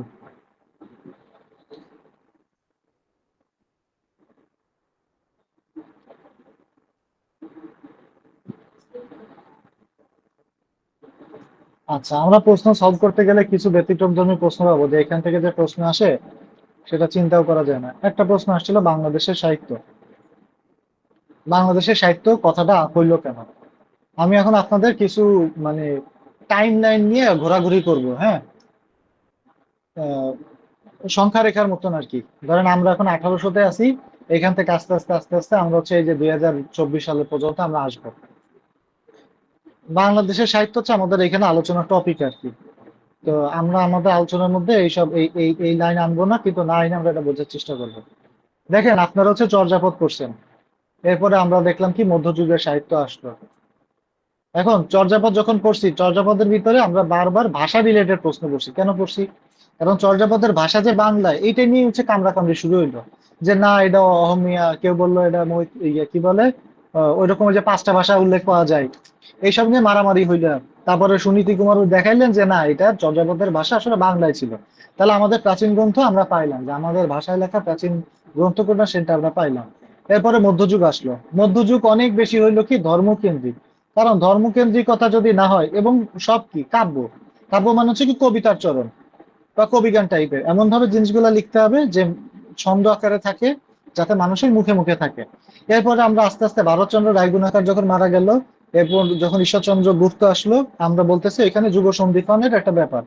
ঈশ্বরচন্দ্র গুপ্তের ওইখানে যুগ সন্ধিক্ষণের ওইখানে কিন্তু আমরা এরকম বলছিলাম যে দ্বিচারী। দ্বিচারী মানে তার লেখার ভিতরে হচ্ছে মানে ইংরেজ দেশের তুলোধনাও করছে, আবার ইংরেজদের হচ্ছে অ্যাডমায়ারও করছে, প্রেইজ করছে। আবার হচ্ছে তার লেখার ভিতরে মধ্যযুগেরও একটা অংশ পাওয়া যায়। আবার আধুনিক যুগের আধুনিক যুগের রচনা কৌশল পাওয়া যায়, আবার মধ্যযুগের হচ্ছে কি পাওয়া যায়, বিষয়বস্তু পাওয়া যায় এরকম। বা আধুনিক যুগের বিষয়বস্তু পাওয়া যায়, মধ্যযুগের কিছু রূপক অলংকার এসব পাওয়া যায়। এখন আপনারা এই যে 1800 থেকে 1900 পর্যন্ত যেসব রাইটারের নাম আমরা পড়ছি, টানা কিছু লোকজনের নাম বলেন তো, একটা না। ঈশ্বরচন্দ্র ঈশ্বরচন্দ্র গুপ্ত, অক্ষয় কুমার বড়াল, আচ্ছা স্যার অক্ষয় কুমার বড়াল তো করে নেন, ঈশ্বরচন্দ্র বিদ্যাসাগর, তারপর হচ্ছে মাইকেল মধুসূদন দত্ত, তারপর হলো যেরকম রবীন্দ্রনাথ গুপ্তের পরে ঠাকুর। রবীন্দ্রনাথ। আচ্ছা, আমি আপনাদের আবার এই সুযোগে টাইম ফ্রেমটা ঘুরাই নিয়ে আসি। ঈশ্বরচন্দ্র গুপ্ত ছিল, গুপ্তর পরে আসলো প্যারিচাঁদ মিত্র, প্যারিচাঁদ মিত্রের পরে আসলো হচ্ছে ঈশ্বরচন্দ্র বিদ্যাসাগর, বিদ্যাসাগরের পরে আসলো মাইকেল, হ্যাঁ। 1812, 1814, এরপরে 20, এরপরে 24, এরপরে হচ্ছে আপনার 30, 35 আর মনে হয় 38। এখানে হচ্ছে বিহারি, বঙ্কিম, আর একটাকে মীর মোশাররফ হোসেন। আচ্ছা, গোল দিলাম। এরপরে 47-এ জন্মাইলো হচ্ছে, 47-এ কে জন্মগ্রহণ করলো? বিহারীলাল, বঙ্কিমচন্দ্র, মীর মোশাররফ। 57-তে জন্মগ্রহণ করলো হচ্ছে কায়কোবাদ। আচ্ছা, এরপরে 61-তে জন্মগ্রহণ করলো হচ্ছে রবীন্দ্রনাথ ঠাকুর। 68-র দিকে সম্ভবত হচ্ছে শরৎ, 68 বা 76 ভুলে গেছি। 80-তে আসলো হচ্ছে বেগম রোকেয়া, রোকেয়ারে আবার হচ্ছে গোলদি। আর এখানে গোলদি, এখানে দীনবন্ধু বাদ গেছে সম্ভবত, এইখানে হচ্ছে দীনবন্ধু। 47-এ মনে হয় হচ্ছে মীর মোশাররফ। ভাই দীনবন্ধু 30-এ ছিল না? দীনবন্ধু 30-এ, যাই হোক। বিহারি দীনবন্ধু 35, তাহলে বিহারি 35 আর বঙ্কিম 38 না? বঙ্কিম 38, 47-এ হচ্ছে ভীম সরকার। মীর মোশাররফ, ঠিক আছে। বঙ্কিম, এখানে দীনবন্ধু, এখানে হচ্ছে বিহারি। আচ্ছা, একদম এই মীর মোশাররফ হোসেনের আগে দেখেন টানা সব হচ্ছে মানে হিন্দু সাহিত্যিক। দুইজন হচ্ছে মুসলমান সাহিত্যিক পাইলাম, আবার রবীন্দ্রনাথ, শরৎ, এরপর হচ্ছে বিভূতি আছে, মানিক আছে, তারাশঙ্কর আছে, শরৎচন্দ্র আছে, এরপর আবার রোকেয়ারে পাইছি, রোকেয়া তো ভিন্ন। এখন এরপরে দেখেন 1899, 1903, এই বা আমরা যে পঞ্চপাণ্ডবও পড়ছি, পঞ্চপাণ্ডবে তো 5 জনই হিন্দু ছিল, এর মাঝখানে আমরা 2জনকে দেখতে পাই, একজন হচ্ছে নজরুল আর একজন হচ্ছে জসিমউদ্দিন। এখন এই যে মীর মোশাররফ হোসেন কায়কোবাদ, তাও কায়কোবাদের লেখার মধ্যে কি পাওয়া যায়? মহাশ্মশান, ওই যে প্রাকৃতিক তারপর হচ্ছে বিরহ বিলাপ। উনি মাত্র 12 বছর বয়সে আছে কাব্যগ্রন্থ লিখছেন, তার লেখার মধ্যে মধ্যযুগীয় কথাবার্তা আছে বা ওই সমাজের কথাবার্তা আছে। এখন আমি যেটা বলতে চাচ্ছি সেটা হচ্ছে, এইখানে এত হিন্দু সাহিত্যিক কেন, কেন মুসলমান সাহিত্যিক নাই কেন? দেখেন ওই সময়টা কোন সময়কাল, 1800 থেকে 1900, তখন ভারতবর্ষে কি চলতেছিল, কাদের শাসন চলতেছিল? ব্রিটিশদের, ইংরেজ ইংরেজ শাসন মানে। ইংরেজ শাসন চলতেছিল। এখন ইংরেজদের খুব মানে তেল দিয়ে চলতো তখনকার ভারতীয় যে ব্রাহ্মণ ছিল, মানে জমিদার টাইপের আর কি, তারা তেল দিয়ে চলতো। তো তারা তেল দিয়ে চলার জন্য ইংরেজদের সাথে কমিউনিকেশন করতে হবে, কমিউনিকেশন করতে গেলে তাদের ইংরেজি শিক্ষায় শিক্ষিত হইতে হবে। এখন ইংরেজি শিক্ষায় শিক্ষিত হওয়ার জন্য 2টা জিনিস দরকার। এক হচ্ছে ইচ্ছা, আর 2 হচ্ছে কি, টাকা পয়সা লাগবে। এখন জমিদার মানুষ, তাদের টাকা পয়সা আছে এবং তারা ব্রিটিশদের সাথে হচ্ছে মিশে ভালো কিছু, মানে ভালো পজিশনে কি বলে বজায় রাখতে চায়, এই জন্য সেই ইচ্ছেটাও তাদের ছিল। তারা মোটামুটি সাহিত্য চর্চা করতো, জ্ঞান চর্চা করতো, পড়াশোনাও করতো। এখন আপনি যতই পড়াশোনা করেন, আপনি তো তাহলে হচ্ছে কি বলে সাহিত্যের দিকে যাবেন। কেউ তার বাইবর্ণ এরকম নজরুলের মতো না বা রবীন্দ্রনাথের মতো না যে পেট, বা কায়কোবাদের মতো না যে পেট দিয়ে পড়েই ঠাস করে কবিতা লেখা শুরু করে দিলাম, এরকম তো না। কিছু তো পড়াশোনা সবাই করে আসছে, নজরুলও প্রচুর পড়াশোনা করছে। গতকালকে মিথের ব্যবহারের মধ্যে দেখছেন যে উনি কি পরিমাণ মিথ ইউজ করছে, এগুলোতে না পড়লে তো আর সে জানতে পারে নাই। তার মানে আপনারা পড়তে হবে। নজরুলের ব্যাপারটা আমরা এখানে আলোচনায় ভুলে যাই, হ্যাঁ, নজরুলের নিয়ে এখানে বলা যাবে না, বললে আমাদের যে আলোচনার উদ্দেশ্য সেই দেখে আমরা পিছন দিকে চলে যাবো। আচ্ছা, তাহলে হিন্দুদের মাঝখানে কি ছিল? তাদের ওই জমিদারি ব্যাপারটা ছিল, টাকা পয়সা তাদের হাতে ছিল, ইচ্ছাটা ছিল। তারা এই জন্য সাহিত্যে তাদের বিচরণ বেশি দেখা যায়। এখন 1880-90 সালের দিকে এসে কি হইলো? তাহলে ভারতবর্ষে যে মুসলমানরা ছিল তাদের ভাইয়া, অবস্থান। হম। আমি আসলে একটু মানে হারাই ফেলছি, মানে এটা আলোচনা করতেছিলাম কোন প্রেক্ষাপটে যেন এগুলা। বাংলাদেশের সাহিত্য। ও আচ্ছা আচ্ছা, হ্যাঁ, ঠিক আছে, মানে ওকে। আমরা এখন ওই 1800 থেকে আস্তে আস্তে আমাদের দিকে আসতেছি যে কিভাবে কি চেঞ্জটা হইলো সাহিত্যে। আর কেউ খেই হারায় ফেললে বললেন, এটা আসলে অনেক একটু ডিপ আলাপ আলোচনা, একটু ভালো করে বোঝার চেষ্টা করেন। তাহলে এখানে কি আলোচনা হইতেছে যে আমরা শুধু হিন্দু সাহিত্যিক পাইতেছি একের পর এক, কিন্তু মুসলমান সাহিত্যিক পাইতেছি না। এর একটা কারণ দেখাইলাম যে হিন্দু সাহিত্যিকরা ওই সময় ব্রিটিশ শাসন ছিল, হিন্দুরাই বেশি জমিদার ছিল, তো জমিদাররা তখন কি করছে, হিন্দুদেরই বেশি সুযোগ সুবিধা দিছে। এবং প্রজাদের মধ্যে যারা কৃষক থাকবে, হিন্দু কৃষকও ছিল, কিন্তু বেশিরভাগ মুসলমান লোকজন তখন কিভাবে ছিল, দিন আনতো দিন খাইতো, বা তারা যে ইংরেজি শিক্ষা নিজেদের নিয়োজিত করবে, সেই শিক্ষাটা তাদের কাছে ইচ্ছা ছিল না। ইচ্ছা না থাকার আর একটা কারণ আছে। কারণ হচ্ছে হিন্দুরা ছিল সংস্কৃত চর্চা করতো। তো সংস্কৃত চর্চা যদি করে, ম্যাক্সিমাম বই টই কি আপনার হচ্ছে সংস্কৃততে লেখার বই অনেক বেশি পাওয়া গেছে। এখন মুসলমানদের কাছে তারা ভাবতেছে যে আমরা যে মুসলমান ধর্মের লোক, আমাদের আমাদের ধর্মীয় ভাবে ভাষাটা কি, উর্দু নাকি বাংলা? তারা এই জায়গাটা নিয়ে দীর্ঘদিন ছিল কনফিউজ। তার মাঝখানে এসে আবার ইংলিশ, তারা ম্যাক্সিমাম টাইম করতেছে উর্দু চর্চা। তারা বা ফার্সি ভাষাটা কিন্তু সেই সময় বেশি প্রচলিত ছিল, যে আমরা উর্দু ফার্সি নিয়ে বেশি, আমরা যেহেতু মুসলমান, আমরা উর্দু ফার্সি নিয়ে বেশি গবেষণা করব, লেখার চেষ্টা করব। আমরা এইসব ইংরেজিতে তো যাবোই না, ব্রিটিশদের পছন্দ করি না, বাংলা হচ্ছে, বাংলা সংস্কৃত এসব হিন্দু মানুষের ভাষা, আমরা এইসব দিকে বেশি একটা সাহিত্য চর্চা করব না। প্রথমত তাদের কাছে অর্থকরীর ওরকম একটা অবস্থা নাই। দ্বিতীয়ত তারা ব্রিটিশদের থেকে ওই যে ইংরেজির দিকে তারা মনোনিবেশ করতে চায় নাই, তারা উর্দু ফার্সিতে বেশি মনোনিবেশ করেছিল। এই সকল কারণে তাদের বাংলা সাহিত্য থেকে তারা অনেকটা পিছায় ছিলেন। এর মধ্যে একটা অন্যতম হচ্ছে অবশ্যই কি, অর্থ। এরপরে 1890-80-90 দিকে কি হলো, বাংলার যে কৃষক সমাজ, সেই কৃষক সমাজের হচ্ছে আপনার পাট আর ধান, এই 2 জায়গার ব্যাপক ফলন হয়। এবং ধরেন 1 টাকার জিনিস তারা 3 টাকা বা 4 টাকায় বিক্রি করতে পারলো আর কি। ধরেন নর্মালি যে জিনিসের দাম 1 টাকা, সেটা হুট করে বেড়ে 4 টাকা হয়ে গেল। মানে আপনার সম্পদ রাতারাতি 4 গুণ হয়ে যেতেছে, আপনার যারা কৃষক ছিল, মুসলমান কৃষক ছিল। তার মানে তখন ওই মুসলমান কৃষক সমাজে কি আসলো, তাদের হাতে টাকা আসা শুরু করলো। যখন টাকা আসা শুরু করলো, তখন কি ঘটনা ঘটবে? ঘটনা যেটা ঘটবে দেখেন, এটা হচ্ছে আমাদের পূর্ব বাংলা, হ্যাঁ, এর পাশ দিয়ে তো হচ্ছে পশ্চিম বাংলা, এই হচ্ছে আমাদের ভারতবর্ষ, এইখানে হচ্ছে কলকাতা। আপনি যদি আপনার এই পূর্ব বাংলার লোক হন, মানে বর্তমান বাংলাদেশ ভূখণ্ডের লোক হন বা আশপাশের লোক হন, আপনার ভালো যদি পড়াশোনা করাইতে হয় তাহলে কলকাতায় পাঠাইতে হবে, এছাড়া ভালো কোথাও পড়ার মতো নাই। তখন বাঙালি মুসলমান কৃষকেরা তার ছেলে মেয়েদের বললো কি, যা তোরা যা পড়াশোনা কর, কলকাতায় আমরা তোদের পাঠাই দিই। তার হাতে টাকা পয়সা আছে, এবং মোটামুটি ব্রিটিশ শাসন কিন্তু বেশ একটা দীর্ঘ সময় অলরেডি চলছে আর কি, একদম 1757 থেকে শুরু করে 1880 পর্যন্ত চলে আসে, 120 বছর মতন হয়ে গেছে। তো তাদের ভিতরে তারা বুঝতে পারছে যে আমাদের আস্তে আস্তে ইংরেজি শিক্ষায় পারদর্শী হওয়াটা জরুরি। এরপরে কি হইলো, তার মানে এই যে 1900 শতকের মানে 19 শতকের যখন শেষ, মানে 1890, এই টাইম পিরিয়ডে এসে মুসলমানরা হচ্ছে বুঝতে পারলেন যে হ্যাঁ, আমাদের পড়াশোনার ভিতরে যাইতে হবে, ইংরেজি সাহিত্যের দিকে যাইতে হবে। এরপরে আমরা যখন এরপরের টাইম পিরিয়ডটা আসলে কি কি হয়েছে, তাহলে বুঝলাম যে এখানে মুসলমানরা পড়াশোনার ভিতরে মনোনিবেশ করছে। যখনই আপনি পড়াশোনায় মনোনিবেশ করবেন তখন কিন্তু আপনি অধিকার সচেতন হবেন। অধিকার সচেতন হইলে কি হবে, এই যে অসহযোগ আন্দোলন, খেলাফত আন্দোলন, ব্রিটিশ হটাও আন্দোলন, এই আন্দোলনগুলো কোন টাইম পিরিয়ড হয়েছে? 1920-30, এই সময়। এখন দেখেন, তাহলে যদি আপনাকে মানে মোটামুটি আউটপুটে আসতে হয়, মিনিমাম একটা জিনিস যদি একটা যাত্রা শুরু হয় 20 বছর তো সময় লাগে।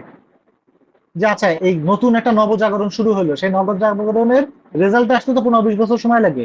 যেটা 1900 সাল শুরু হওয়ার আগের 10 বছরে যে জিনিসটা শুরু হয়েছিল, সেটার ফলাফলটা কিন্তু ওই প্রথম বিশ্বযুদ্ধের পর এসে পাইতে শুরু করে মুসলমানরা, ভারতবর্ষের মুসলমানরা।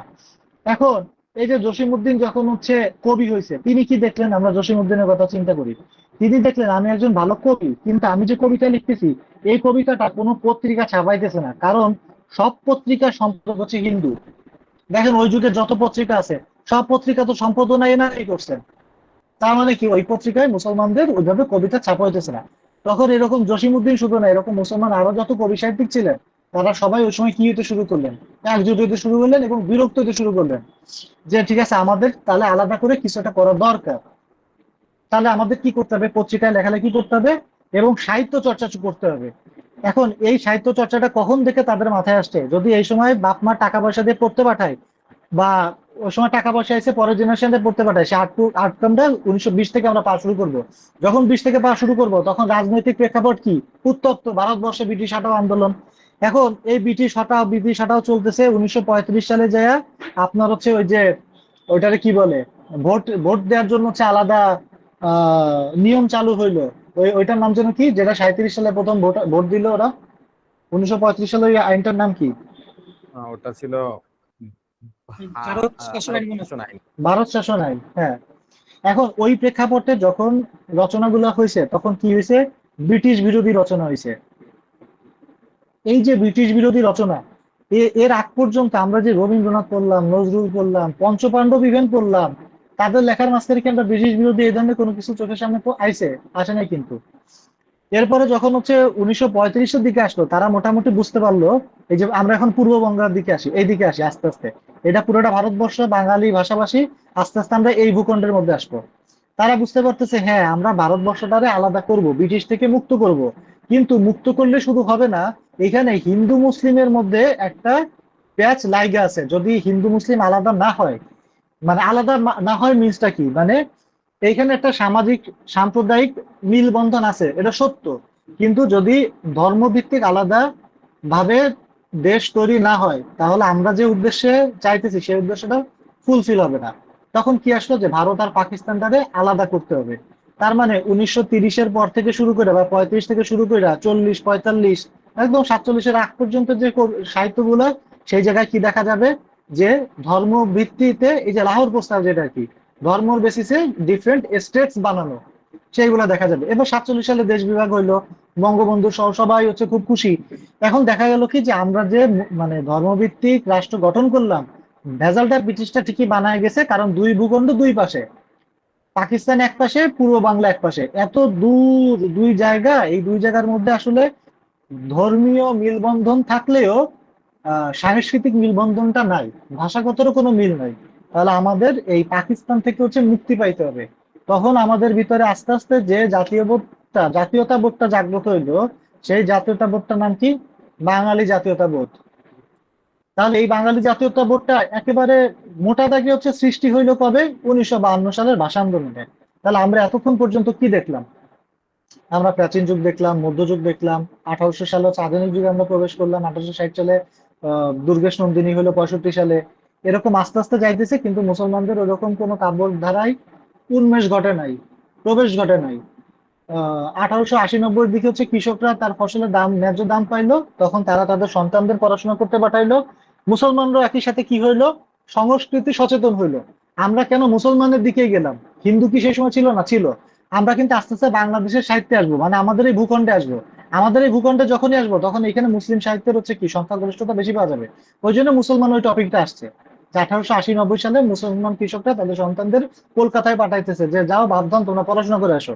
এরপর তারা যখন ফিরে আসছে তারা দেখছে যে হ্যাঁ, আমাদের ভারতবর্ষটারে ব্রিটিশ থেকে আলাদা করা দরকার। আলাদা করলাম, আলাদা হইতেছে। এরপরে দেখলাম ধর্মভিত্তিক একটা আলাদা করা দরকার। তাহলে হিন্দু হিন্দু রাষ্ট্র, মুসলমান রাষ্ট্র আলাদা হবে, এই ভিত্তিক আলাপ আলোচনা হইতেছে। এরপরে কি দেখলাম, আলাদা হয়েছে ঠিকই, মাঝখানে হচ্ছে পশ্চিমবঙ্গ, এই পাশে পাকিস্তান, এই পাশে পূর্ব পাকিস্তান, দুই জায়গায় সাংস্কৃতিক বৈচিত্র্য ভিন্ন। তাহলে আমার একটা আলাদা স্বতন্ত্র আছে, সেই স্বতন্ত্র নাম আমরা পাইলাম বাঙালি জাতীয়তাবোধ, যেটা 52 সালে হইলো। এই 52 সালের যে ভাষা আন্দোলন হইলো, সেটার প্রেক্ষাপটে আমরা কি কি সাহিত্য পাইলাম? কবর পাইলাম, তারপর হচ্ছে আরেক ফাল্গুন পাইলাম, এইগুলো পাওয়া শুরু করলাম। এইগুলা কি, এগুলা কাদের সাহিত্য? এই কবর, ভাষা, কবর, আরেক ফাল্গুন, এটা কি শুধু বাংলা সাহিত্য, নাকি পশ্চিম বাংলা সাহিত্য, নাকি পাকিস্তানের সাহিত্য, নাকি পূর্ব বাংলার তথা বাংলাদেশের সাহিত্য? এটা কার সাহিত্য এটা? বাংলাদেশের সাহিত্য। এইটা হচ্ছে বাংলাদেশের সাহিত্য। তার মানে এই যে মাইকেল মধুসূদন দত্ত, ঈশ্বরচন্দ্র বিদ্যাসাগর, বীর মোশাররফ হোসেন, কায়কোবাদ, এরা কিন্তু বাংলাদেশের সাহিত্য না। বাংলাদেশের সাহিত্য না, তারা তারা বাংলা সাহিত্য। তাহলে বাংলা সাহিত্য থেকে কিভাবে ট্রানজিশনটা চেঞ্জ হইতে হইতে হইতে হইতে এই বাংলাদেশের সাহিত্যে এসে পৌঁছাইলো, আপনারা কি ঘটনাটা বুঝতে পারছেন?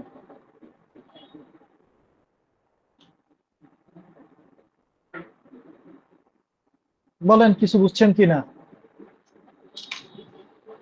না, বাংলাদেশ তো এখনো তৈরি হয়নি, মানে বাংলা না, সাহিত্য। বাংলাদেশটা তো এখনো তাহলে তৈরি হয় নাই, কিন্তু বাংলাদেশের সাহিত্যটা আমরা তৈরি পেয়ে গেছি হাতে। আচ্ছা, হুম। ওই যে বাঙালি জাতীয়তাবোধ হয়েছে। আচ্ছা, এই পর্যন্ত আসলাম। এরপরে আমাদের যত রাজনৈতিক প্রেক্ষাপটের পরিবর্তন হয়েছে, সেই সাথে সাথে আমাদের কি হয়েছে, আহ বাংলাদেশের সাহিত্যের হচ্ছে বিষয়বস্তু পরিবর্তন হয়েছে। এর পরের অংশটা ব্যাখ্যা করার জন্য সব থেকে বেস্ট হচ্ছে শামসুর রহমান। শামসুর রহমানের চাইতে এই জায়গার বেস্ট কেউ নাই। যেরকম ধরেন উনি হচ্ছে, ওনার আমি একটা বইটা বের করে হচ্ছে একটা টানা আপনাদের বলি, তাহলে হচ্ছে বলতে আমার সুবিধা হবে।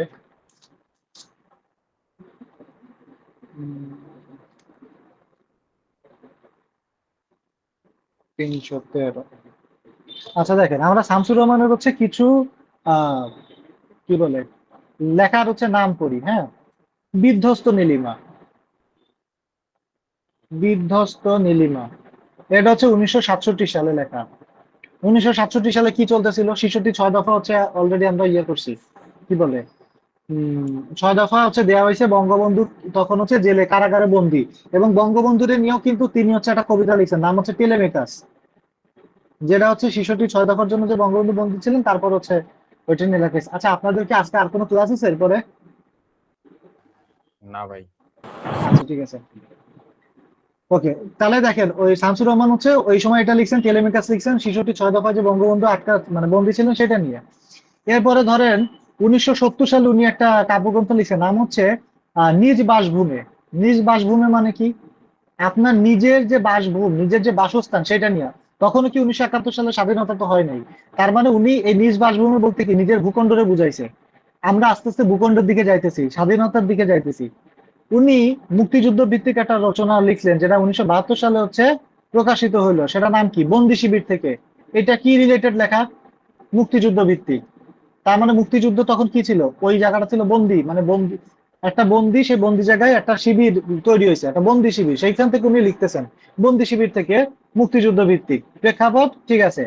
এরপরে যদি আমরা আরো নামি, ধরেন 1976 সালের দিকে, তখন খাদ্যের বেশ ভালোই একটা খারাপ অবস্থা ছিল, 74-এর পর থেকে শুরু করে।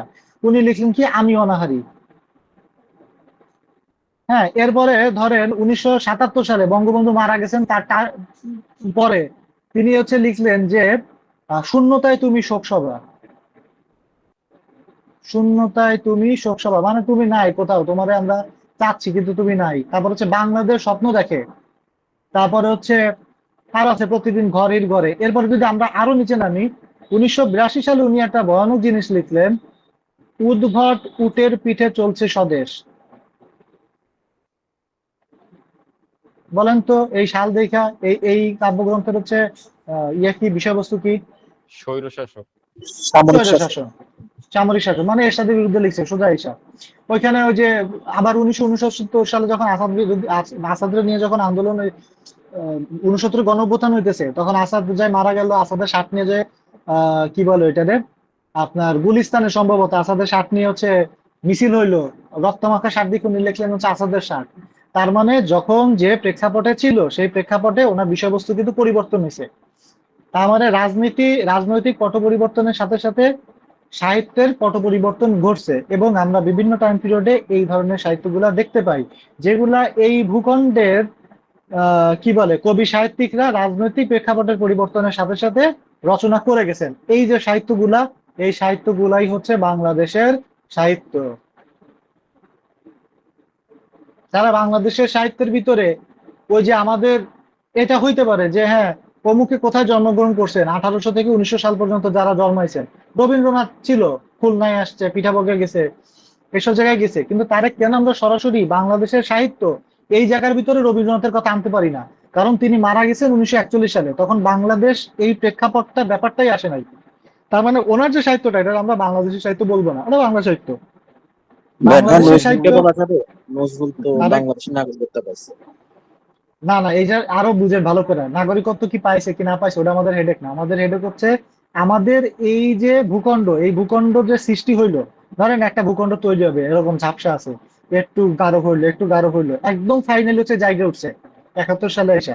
এই যে 52 থেকে 71 পর্যন্ত জায়গা উঠছে, বিভিন্ন যে প্রেক্ষাপট পরিবর্তন হয়েছে, এই পরিবর্তনের সাথে সাথে সাহিত্যিকরা কি করছে, তাদের রচনা এগুলা ফুটাই তুলছে না? কবর লিখছে, আরাক ফাল্গুন লিখছে, বন্দি শিবির লিখছে, তারপরে হচ্ছে বিধ্বস্ত নীলিমা লিখছে। এই যে সাহিত্যগুলা, এইগুলো হচ্ছে বাংলাদেশের রাজনৈতিক পট পরিবর্তনের সাথে সাথে তাদের সাহিত্যের ব্যাপারটা ফুটে উঠছে। এই যে সাহিত্য কর্মগুলা, এইগুলো হচ্ছে বাংলাদেশের সাহিত্য। হ্যাঁ, মানে হচ্ছে এই সময় আর সময়ের হুম হাতে সাথে হচ্ছে হুম হুম হুম হুম কবি হুম। সাহিত্যিকদের যে চেতনা, মানে জাতীয়তাবাদের চেতনা যে চেতনা। পরিবর্তন হয়েছে, বিষয়বস্তু প্রেক্ষাপট পরিবর্তন হয়েছে। 69 গণ অভ্যুত্থান সে আসাদের ষাট কেন লিখছে? কারণ তখন গণঅভ্যুত্থান হইতেছিল। তাহলে আসাদের ষাট যে কবিতাটা সে লিখছে, এই সাহিত্যটা কার সাহিত্য? এটা শুধুমাত্র বাংলা সাহিত্য নয়, এটা বাংলাদেশের সাহিত্য। বুঝতে পারছেন? কারণ এটা বাংলাদেশের রাজনৈতিক প্রেক্ষাপটের সাথে সম্পর্কিত। কবর ভাই নাটকটা যে এইখানে লেখা হয়েছে। এইখানে হ্যাঁ বলেন। ভাইয়া মানে লেখক গুরুত্বপূর্ণ নাকি প্রেক্ষাপট গুরুত্বপূর্ণ? না মানে না, প্রেক্ষাপট প্রেক্ষাপট গুরুত্বপূর্ণ, গুরুত্বপূর্ণ। প্রেক্ষাপট লেখক গুরুত্বপূর্ণ। লেখক ম্যাটার না, না। গুরুত্বপূর্ণ, হ্যাঁ। তার মানে আমরা যে যেকোনো একেবারে বাংলা সাহিত্য থেকে ঘুরতে ঘুরতে ঘুরতে ঘুরতে বাংলাদেশের সাহিত্যে প্রবেশ করলাম, এই যে প্রবেশের ব্যাপারটা কি লিখবেন, কি গুরুত্বপূর্ণ পরে চিন্তা করেন। এই যে ট্রানজিশনটা, এইটা আপনাদের কাছে আপনারা ধরতে পারছেন কিনা এটা একটু বলেন। ভাই ধরতে পারছি, কিন্তু আমি এই বিষয়ে ডিটেলস পড়তে চাচ্ছি, কোথা থেকে পড়তে পারি? ভাই এরা মানে এটা আসলে না, আপনি বোঝার তো একটা বিষয়, বুঝছেন? আপ- আহ, মানে আপনি বলেন আ- বলেন। আপনি তো হচ্ছে ভাই মানে ব্রিফ করলেন এই নিয়ে নাটশেল, বা এটা বুঝলাম আর কি, এভাবে ট্রানজিশনটা আসছে। কিন্তু আমি যদি এই বিষয়ে পড়াশোনা করতে চাই আর কি, মানে এরকম কোনো বই আছে বা কোনো, বাংলাদেশের সাহিত্য এইভাবে আলাদা কইরা আছে তো ভাই অবশ্যই, মানে কিন্তু আপনি ভাইয়া ভাই কিভাবে মাহবুবুল এগুলো আলমের জানলেন? বইয়ে লেখা হয়েছে। আমি হচ্ছে আপনাকে যেভাবে বললাম, আমি ঠিক হচ্ছে এইভাবেই শুনছি। হ্যাঁ, এই যে ট্রানজিশন যেরকম একেবারে চর্যাপদ থেকে আস্তে আস্তে আস্তে আস্তে একদম সংখ্যা রেখার মতন চিন্তা করতে করতে আগাইলাম, এই যেভাবে আমরা বুঝছি, আমি যে ব্যক্তির কাছে পড়ছি সেই ব্যক্তি হচ্ছে ঠিক এইভাবেই হচ্ছে পড়াইছে। এবং খুব ফরচুনেট আমি যে ওই বিসিএস এ যাই আমি এই প্রশ্নটা পাইলাম যে বাংলাদেশের সাহিত্য, মানে এটা সম্ভবত 43 মনে হয়। ভাই হ্যাঁ, তিন এই যে মার্কের দেখেন। জন্য তো এই ভাই এত কিছু লিখতে পারবেন না বাংলা ভাই। সাহিত্যের কি ইতিহাস না লিখছেন? না না, মাহবুবুল আলমের বইতে এইটা নিয়ে বলা আছে, একটা চ্যাপ্টার আছে ওটা। আচ্ছা আচ্ছা, কোথায় ওই ভাইয়া? যে রেফারেন্স পাই গেলেন, মাহবুবুল মাহবুবুর আলমের রহমান বই। বাংলা সাহিত্যের ইতিহাস বইয়ে ভাই মাহবুব চ্যাপ্টার আছে আলাদা একটা এই বিষয়ে। ভাই একটু কমেন্ট সেকশনে লিখে দিবেন বইটা। আচ্ছা মাহবুবুল আচ্ছা, আলম। আপনি তো গ্রুপে মাহবুবুল আছেন আলম। না, টেলিগ্রামে আমি সই পাঠিয়ে ও- দিব না বইটার নাম। ঠিক আছে আর ভাই, ওই ওকে। বইটার পিডিএফও পাবেন, বিশাল মোটা একটা বই না, ওই যে সবচেয়ে মোটা যে বইটা। জি ভাই ওইটাই। হলুদ রঙের একটা হুম। বাংলা সাহিত্যের ইতিহাস, মাহবুবুল আলম। হ্যাঁ এই বইতেই আছে। আচ্ছা, এটা গেল। তাহলে হচ্ছে আগে আমাদের যে জিনিসটা ইনশিওর করেন যে আপনারা এই জিনিসটা ধরছেন কিনা। ধরেন এই আলোচনার আগে যদি এই প্রশ্নটা দেখতেন যে বাংলাদেশের সাহিত্য বলতে কি বুঝেন, তাহলে আপনারা কি বুঝতেন আর এখন কি বুঝতেছেন এই জিনিসটা হচ্ছে ক্যালিফাই হয়েছে কিনা এটা আমরা বলেন। ক্লিয়ার ভাই। জি ভাই ক্লিয়ার। আর শামসুর রহমানের সাহিত্যগুলো যে এইভাবে ডিফাইন করা যায় এটা আগে ভাবি নাই। এটা ভাবতে আজকে হবে তো ভাই, ভাবতে হবে। শাল জিনিসটা, এই যে শাল ব্যাপারটা, এই যে আপনি আপনাদের এই রাইটার গুলা, মানে আমার কি দরকার পড়ছে আপনার হচ্ছে সিকোয়েন্সিয়ালি পড়াইতে যাবো যে গুপ্তর পরে প্যারিচাঁদ আসলো, প্যারিচাঁদের পরে বিদ্যাসাগর আসলো, এরপরে মাইকেল আসলো, কেন এই সিকোয়েন্সিয়ালি পড়াইতে গেছি? এটা অনেক কিছু ব্যাখ্যা করা যায় এটা দিয়া, মানে চিন্তার বাইরে ব্যাখ্যা করা যায়। শুধু সমাজের প্রেক্ষাপট বলে না, মানে ওই সময় কি হইতেছে না হইতেছে এটা শুধু না, অনেক অনেক ব্যাখ্যার ক্ষেত্রে এটা খুব ইম্পর্টেন্ট। কে কার সিনিয়র, তারপরে কি আসছে, শুধুমাত্র সাল যে প্রিলিতে লিখবো বা পরীক্ষার হলে উল্লেখ করে এটা না। এটা আপনারে মানে ওই জিনিসটা বুঝতে সাহায্য করে, বোঝার ক্ষেত্রে অনেক ইম্পর্টেন্ট যে প্রকাশকাল কত। শুধু শুধু যে এই যে দেখেন এই শামসুর রহমান পড়ার পরে বোঝা যায়, আলোচনা করার পরে, যে আমরা যে বলি এই জিনিসটা প্রকাশকাল এত, এটা আসলে কত গুরুত্বপূর্ণ। ধরেন একটা জিনিসের প্রকাশকাল হচ্ছে 1982 সাল, আর একটা জিনিসের প্রকাশকাল হচ্ছে 2017 বা 18 সাল, বা 2012 সাল। বোঝা যায় যে ওই সময় আসলে দেশে কি চলতেছিল, এটাতে কিন্তু বোঝা যায়। এবং এটা খুব ইম্পর্টেন্ট এই কারণে যে এটার প্রকাশকাল এই সময় হয়েছে। আপনি হচ্ছে ধরেন আমি কবর নামে একটা নাটক রচনা করছি ভাষান্দোলন ভিত্তিক, কিন্তু আমি সেটা আমার কাছে লুকায় রাখছি, লুকায় হচ্ছে প্রকাশ করছি 2001 সালে আইসা। এটার কি কোনো সাহিত্যিক মূল্য আছে? অথচ ধরেন আমি লিখছিলাম 1952 সালে বা 1953 সালে, কোনো দরকার আছে এটা? মানে এটা এটা এটা কি মূল্য রাখলো সমাজে? তাহলে ওই জিনিসটা কখন আপনি যেরকম সম্ভবত কবর নাটক কি মনে হয়, এটা মনে হয় 1965-তে যায় মনে হয়, মানে 60-এর পরে যায় মনে হয় এটা বই আকারে প্রকাশ হয়েছে না? লিখছে তো 53 সালে, কিন্তু প্রকাশ হয়েছে কিন্তু অনেক পরে। সম্ভবত 63 বা 65 এই সময় আছে, আমার ঠিক এক্সাক্ট সালটা মনে নাই। অনেক পরে এসে প্রকাশ হয়েছে। এবং উনি কিন্তু মানে বই লেখার প্রতি আগ্রহ ছিল না, তারপরে নাটক মঞ্চস্থ করবে আগ্রহ ছিল না। এই যে রমেশ দাশগুপ্ত আরো কে কে ছিল, তারা মিলে তারা জোর জবরদস্তি করে এই জিনিসটা করাইছে। সেম আর ফাল্গুন নিয়েও এরকম বলা হয় যে মুনির চৌধুরী, জহির রায়হান, ওনাদের জন্ম হইতো না যদি না ভাষা আন্দোলন হইতো। তো প্রকাশকাল ব্যাপারটা বেশ ইম্পর্টেন্ট আর কি। যাক, এ ছিল আমাদের আজকের মোটামুটি বাংলাদেশের সাহিত্য এটা। আর এইটা পড়ানোর, এটা জাস্ট একটা 3 মার্কের কোশ্চেনে আসছে, এটা ইম্পর্টেন্ট না। এটা ইম্পর্টেন্ট এই কারণে যে আপনারা সাহিত্য নিয়ে পড়তেছেন, আমরা বিভিন্ন রাইটার নিয়ে পড়তেছি, আপনাদের মোটামুটি আমরা যে রাইটার নিয়ে এখন পর্যন্ত আলোচনা করছি একটা স্ট্রং কনসেপ্ট বিল্ড আপ হয়েছে না? যে পঞ্চপাণ্ডব কেন পঞ্চপাণ্ডব, রবীন্দ্রনাথ কোন সময় রবীন্দ্রনাথ হয়েছে, বা বিহারী লালের সাথে রবীন্দ্রনাথের সম্পর্ক কি, বা হচ্ছে দীনবন্ধু মিত্র কি করছে, বা মাইকেল কি করছে। মানে প্রত্যেকটা সাহিত্যিক সম্পর্কে আপনাদের একটা আলাদা আলাদা একটা মাথার ভিতরে ফোল্ডার ক্রিয়েট হয়েছে না? হয়েছে কিনা এটা একটু বলেন।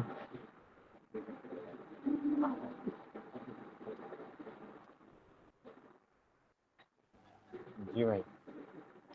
এখন আমরা সামনে যেসব সাহিত্যিক পড়বো, সেই সাহিত্যিকদের আমাদের বোঝার জন্য এইগুলা যে বাংলাদেশের সাহিত্যিক, এইটা বোঝা সাহিত্য, এটা বোঝাটা খুব ইম্পর্টেন্ট। এটা যে যা 3 মার্ক একটা প্রশ্ন চলে আসছিল ওই সময়, এই জন্য আপনাদের এত কথাবার্তা বললাম, এটা কিন্তু না। যখনই এই যে বেগম রোকেয়া পড়া শেষ, আমাদের পঞ্চপাণ্ডব পড়া শেষ, আমাদের ইম্পর্টেন্ট যে জায়গা, মানে ওই যে 1800 থেকে 1900, আমি যেটা সবসময় বলি যে এই অংশ থেকে বেশি প্রশ্ন আসে, এই অংশ পড়ানো শেষ করার পরে যখন পরের অংশ যাইতে হয় তখন মাস্ট এই জিনিসটা বুঝতে হয়। এটা আর একটা যুগসন্ধিক্ষণের মতো, আর একটা মানে কি বলে মিলবন্ধনের জায়গা। এরপরে আমরা কারে পড়বো? জহির রায়হান পড়বো, মুনির চৌধুরী পড়বো, সৈয়দ আলিল্লাহ পড়বো, তারপর হচ্ছে শামসুর রহমান পড়বো। এই যে দেখেন 69-এর গণ অভ্যুত্থানের ভিত্তিতে, ওটা কি চিলে কোটার সে ভাই, কার লেখা এটা? জি ভাইয়া বুঝি নাই, চিলেকোট হিসেবে আখতারুজ্জামান ইলিয়াস। আখতারুজ্জামান ইলিয়াস। 69-এর গণ অভ্যুত্থানের প্রেক্ষাপটে লেখা।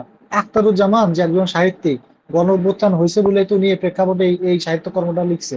উনি গণ অভ্যুত্থান দ্বারা ব্যাপকভাবে প্রভাবিত হয়েছিলেন, এই জন্য লিখছিলেন, বা ওনার লেখার ভিতরে এটা প্রভাব ফুটে উঠছে। এটা বাংলাদেশের সাহিত্য, মানে যে জিনিসের উৎপত্তি স্থল, বিষয়বস্তু এই ভূখণ্ডটা, সেটা এইটারই সামারি আকারে লিখতে হবে। এই যে কোন ভাই বললেন না ভাই এইটারে তো ছোট কইরা লেখা খুব কঠিন, আমি আপনাদের মাঝে একদিন কবে বলতেছিলাম যে বাংলাদেশ বিষয় বলি 4 ঘন্টা পরীক্ষা না দিয়ে যদি 8-10 ঘন্টা দিত ভালো হতো। হ্যাঁ, যখন আপনারা পড়তে পড়তে প্রিপারেশন ভালোর দিকে যাবে, তখন এই যে কনসাইজ শব্দটার মানে কি খুব ভালো বুঝতে পারবেন, যে কনসাইজ কি জিনিস, যে চিপাইয়া ছোট করা যে কি টাফ, এত কথা তখন মনে আসবে লিখতে। এবং এটা সব সাবজেক্টে হবে, যেখানে একটু সময় দিবেন বেশি, সেটাই আপনার এই জিনিস হয়ে যাবে। যে এত জানি যে লেখা শেষ করতে পারতেছি না, আরো অনেক কিছু আমার লেখা ছিল, বলতে পারতেছি না।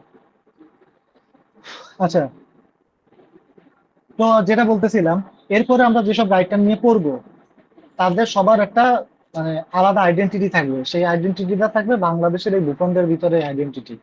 ধরো আমরা শামসুর রহমান নিয়ে পড়বো, হ্যাঁ তিনি কবি, তার লেখার ভিতরে হচ্ছে কোন কোন জিনিস রাজনৈতিক প্রেক্ষাপট প্রচুর পরিমাণে ফুটে উঠছে। নির্মলেন্দু গুণ হোসেন, নির্মলেন্দু গুণ থেকে অবশ্য প্রশ্ন আসে না, আম্মু সভা থেকে আসে না, কিন্তু আমরা কিছু জিনিস দেখবো। তারপর হচ্ছে সৈয়দ অলিউল্লাহ স্যার থেকে বেশ প্রশ্ন আসছে, লাস্ট 2-3টা বিষয় সেটা দেখবো। সৈয়দ শামসুল হক দেখবো। কিছু রাইটার আছে, কারণ আপনারা কেবল প্রিলি পরীক্ষা দিয়ে রিটেনে আসছেন, তো আপনাদের কাছে ধরেন কিভাবে বলি, শহীদুল্লাহ কায়সারও যেরকম, আবার হচ্ছে আর কার কথা বলা যায়, আহ, কি কবি যেন, হুমায়ুন কবির, সেও সেরকম।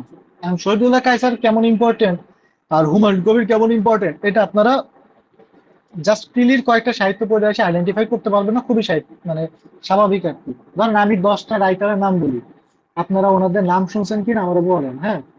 শওকত আলী, শওকত ওসমান, শহীদ কাদরী, শহীদুল জহির, শহীদুল্লাহ কায়সার, শামসুদ্দিন আবুল কালাম, তারপরে আবুল কালাম শামসুদ্দিন, শামসুর রহমান, আব্দুল কলিম, শেখ ফজলুল করিম, বঙ্কিমচন্দ্র চট্টোপাধ্যায়, সুফিয়া কামাল, সেলিনা পারভিন, সেলিনা হোসেন, সেলিম আল দিন। মোটামুটি সবার নাম শুনছেন না? কারোর নাম শুনেন না এমন আছে এর মাঝখানে? হ্যাঁ ভাই, সবার নাম না শুনছি। স্যার, সবাই সবার নাম পরিচিত। শুনছেন, সবাই পরিচিত, কারণ প্রিলিতে পড়ছেন। কিন্তু এনারা সবাই কিন্তু রিটেনে আসার জন্য ইম্পর্টেন্ট না।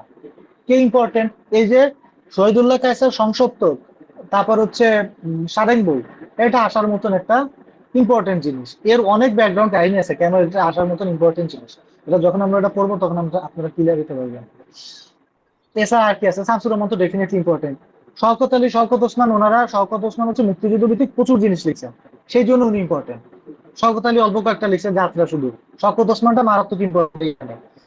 আবুল ভাইয়া কালাম, আবুল কালাম শামসুদ্দিন, শহীদুল জহির, শহীদ কাদের, এনারা কেউ রিটার্ন আসার জন্য ইম্পর্টেন্ট না। ভাইয়া বলেন ভাই। হঠাৎ করে সৈয়দ ওয়ালিউল্লাহ এরকম ইম্পর্টেন্ট হয়ে গেছে কেন, মানে গত 2-3 বছর শহীদ অলিউল্লাহ, এই যে এটাই পরপর? একটা কথা, যে উনি হঠাৎ করে ইম্পর্টেন্ট হন নাই। হ্যাঁ, উনি সারা জীবন ইম্পর্টেন্ট ছিলেন। এই যে আমরা প্রিন্টে একটা লোক চিনছি না, এর মধ্যে ধরেন অনেক লোক এখানে আছে, অনেক সাহিত্যিক আছে, অনেক সাহিত্যিক আছে। এই রিটেনের সময় আপনারা দেখবেন কি কিছু মানুষ হয়েছে ফুটে উঠবে, এই একটা ফুটে উঠবে, একটা ফুটে উঠবে, একটা ফুটে উঠবে। এই লোকগুলো আসলে, সোহেগ আলুল্লাহর কথা বললেন তো, উনি তো হচ্ছে এলিট ক্লাসের লোক। ওনারা যখন পড়বো তখন বুঝবেন যে উনি কেন এত ইম্পর্টেন্ট। সোহেগ আলুল্লাহ অ্যাবসার্ড ধর্মী নাটকের জন্য বিখ্যাত ছিল। তার উপন্যাস বাংলা সাহিত্যে একটা ভিন্ন জায়গা দিছে, এবং অ্যাবসার্ড ধর্মী নাটক হচ্ছে বাংলা সাহিত্যে নিয়ে এসে হচ্ছে সৈয়দ আনোয়ার, কিন্তু ভিন্ন মাত্রায় নিছেন সৈয়দ আলুল্লাহ। এটা ইংরেজিতে আহ স্যার স্যামুয়েল ব্যাকেটের একটা ইয়ে আছে, এটা আগের দিন আমি বলছিলাম, ওয়েটিং ফর দ্য গডো। এটা ছিল অ্যাবসার্ড প্লে। এরকম ওনারা ইংরেজি সাহিত্যের অনেক কিছু ওনারা বাংলার ভিতরে ইন্ট্রোডিউস করে গেছে, যেটা পরবর্তীতে আর কেউ ওইভাবে কি করে নাই, মানে নার্চার করে আর ফুটাই নিয়ে আসতে পারে নাই। স্যার সৈয়দ আলুল্লাহ স্যার হচ্ছে মানে কিভাবে আপনাদের বোঝাই, মাত্রাতিরিক্ত ইম্পর্টেন্ট আর কি। এবং ওনার থেকে এই যে আমরা আগের প্রশ্নগুলো দেখলে বুঝবো, অনেক আগে থেকে ওনার নিয়ে প্রশ্ন হয়েছে। যাক, আমাদের এই পর্যায়ে আমরা এসে হচ্ছে কিছু মানে পুরনো প্রশ্ন দেখবো আর কি। উফ, এই পুরনো প্রশ্ন দেখার ক্ষেত্রে আপনারা যে জায়গায় নজর দিবেন সেটা হচ্ছে এই এই জিনিস আমরা পড়ছি কিনা, লিখতে পারবো কিনা, আর আমাদের বাকি আছে কিনা। ঠিক আছে? আহ, চর্যাপদ নিয়ে আছে আমরা পড়ছি, অন্ধকার যুগ পড়ছি, জসিমউদ্দিনের কাহিনী কাব্য পড়ছি, বেগম রোকেয়া পড়লাম, মুক্তিযুদ্ধ ভিত্তিক এটা আমাদের বাকি আছে। আপনাদের যদি ভিন্ন মত থাকে সাথে সাথে হচ্ছে মাইক্রোফোন অন করে কথা বলবেন। চর্যাপদ পড়ছি, বিদ্রোহী কবিতায় পৌরাণিক অনুষঙ্গ পড়ছি আমরা, কবর নাটকের মূল বক্তব্য বাদ আছে, চতুর্দশপদী কবিতা বলি আমরা পড়ছি। মানে চতুর্দশপদী কবিতা মানে হচ্ছে সনেটের বৈশিষ্ট্য আর কি। তারপর হচ্ছে শামসুর রহমানের স্বাধীনতা কবির মর্মার্থ, এটা আমাদের বাদ আছে, শামসুর রহমান আমাদের পড়তে হবে। চর্যাপদ কবে কোথায় কি আবিষ্কার করছে, মহাকাব্যের 3টা বৈশিষ্ট্য পড়ছি, বিহারীলাল পড়ছি, মেঘনাদ বধ কাব্য পড়ছি, ফোর্ট উইলিয়াম কলেজ পড়ি নাই, কাজী নজরুল পড়ছি, মুনীর চৌধুরী পড়ি নাই, নাট্যকার মুনীর চৌধুরী। তারপর হচ্ছে কি হচ্ছে, নারী জাগরণে বেগম রোকেয়া পড়ছি। এই যে দেখেন, নাট্যকার মুনীর চৌধুরী, নাট্যকার তো বহুত লোক আছে, সেলিম আল দিন আছে, তারপরে সেলিম আল দিন তো খুব ইম্পর্টেন্ট মানুষ। তারপর আর কি আছে, মামুনুর রশিদ আছে, মামুনুর রশিদ। তারপরে আর কে কে আছে? সেলিম আল দিন, মামুনুর রশিদ। নাট্যকারের নাম বলেন আগে। অনেক নাট্যকার আছে, তাহলে মামুনুর রশিদ, সেলিম আলদিন, ওনাদের এই যে হরগোস, হাত উদয়, বন পাংশুল, চাকা, খুবই ইম্পর্টেন্ট নাটক, কিন্তু এইগুলো আমরা কাহিনীর সঙ্গে পড়ি না কেন, আসে না কেন? কারণ ওইটার ইম্পর্টেন্স রিটেনে আসার মতন ওই লেভেলে না। হয়তো ওভারঅল পুরোটা মিলাই উনি ইম্পর্টেন্ট, বুঝতে পারছেন? তখন তাহলে আমরা যখন বাংলাদেশের সাহিত্যের ভিতরে নাট্যকার অংশটা দেখবো, তখন ওনাদের নিয়ে আমরা দেখবো জাস্ট পিঠ বাঁচানোর জন্য, কিন্তু পড়বো কারে নিয়ে? ভালো করে মুনীর চৌধুরী নিয়ে। দেখবেন সামনে মুনীর চৌধুরী ছাড়া আর তেমন কোনো নাট্যকারই পাবেন না বাংলাদেশের সাহিত্য অংশে। আর আগে যারা ছিল দীনবন্ধু মিত্র, মাইকেল মধুসূদন, ওগুলো তো আমরা পড়ে আসছি অলরেডি।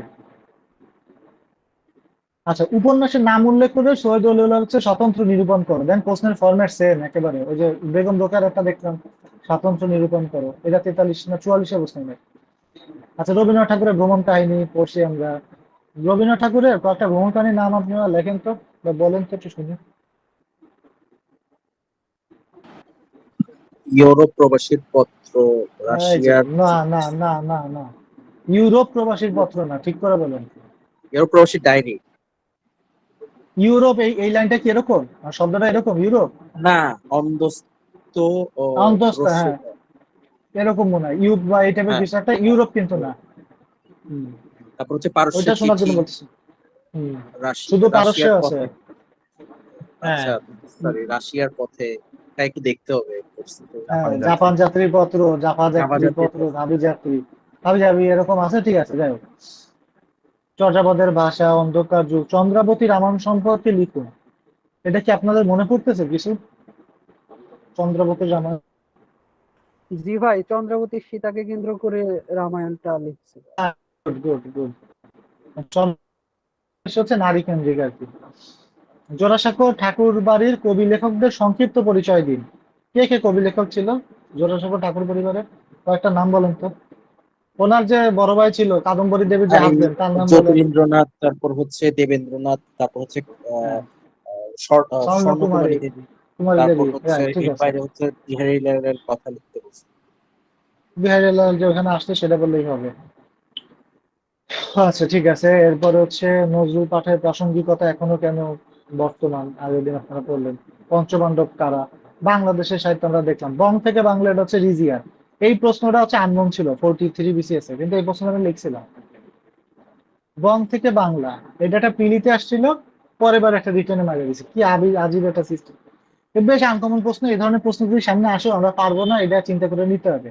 এখন বং থেকে বাংলা, এটা আমার মনে হয় না আপনারা কেউ এখানে পড়ছেন, বা ভিতরে কি আছে জানার কথা না। এখন এটা নিয়ে বানায় লিখতে হবে, কি লিখবেন বলেন তো আমাদের, এটা বিষয়বস্তু কি?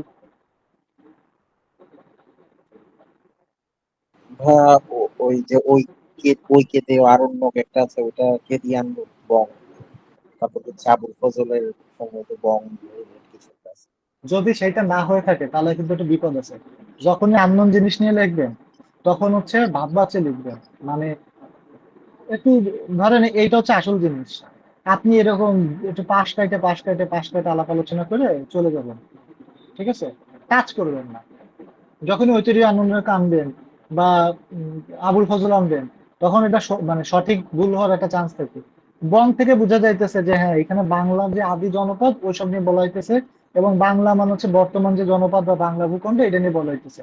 শুধু এইটুক বুঝে, এই নাম থেকে যেটুকু বোঝা গেল, এই নিয়ে হচ্ছে খানিকক্ষণ কথাবার্তা করে ফেলতে হবে। আমি এটার নাম হচ্ছে যে রিজিয়া খাতুন না রাজিয়া বানু না রাজিয়া বেগম মনে ছিল না আমার। আমি লিখছি বাংলা সাহিত্যের বিখ্যাত এক মহিলা ঔপন্যাসিক, হ্যাঁ, যাকে যিনি হচ্ছে সাহিত্য জগতে রাজিয়া নাম, তো এইভাবে লিখছি, কারণ আমি যদি তার পুরো নাম লিখি তাহলে তো ভুল হবে। এবার তার উপন্যাসে হচ্ছে বাংলার ভূখণ্ড সম্পর্কে বিশাল বিস্তর ধারণা পাওয়া যায়, তার ভাষা শৈলী হচ্ছে নিরূপণ, মানে নিখুঁত প্রাঞ্জল। এই যে হাবিজাবি কথাবার্তা, তার ভাষা ভালো ভালো ভালো ভালো, তার লেখার মধ্যে এই ফুটে উঠছে, ওই ফুটে উঠছে, সেই ফুটে উঠছে। এবার বং থেকে বাংলা গ্রন্থ সম্পর্কে বললাম, সেখানে বাংলার জনপদ এই এই এই সেই আইছে। আবার হচ্ছে কনক্লুশনে চলে গেলাম। আননোন কোশ্চেন যদি আসে এইভাবে, এই যে জিনিসটা, এটা বুঝছেন কিনা, এরকম টাচ না করে চারপাশ দিয়ে ঘুরে ঘুরে মানে লিখবো ঠিকই, মানে সরাসরি বোঝা যাবে না যে এটা হচ্ছে ভুল হয়েছে বা ঠিক হয়েছে। টিচার এইখানে স্যারের বিবেচনায় সে মার্ক দিব। বুঝতে পারছেন কি বুঝাইতে চাইছি?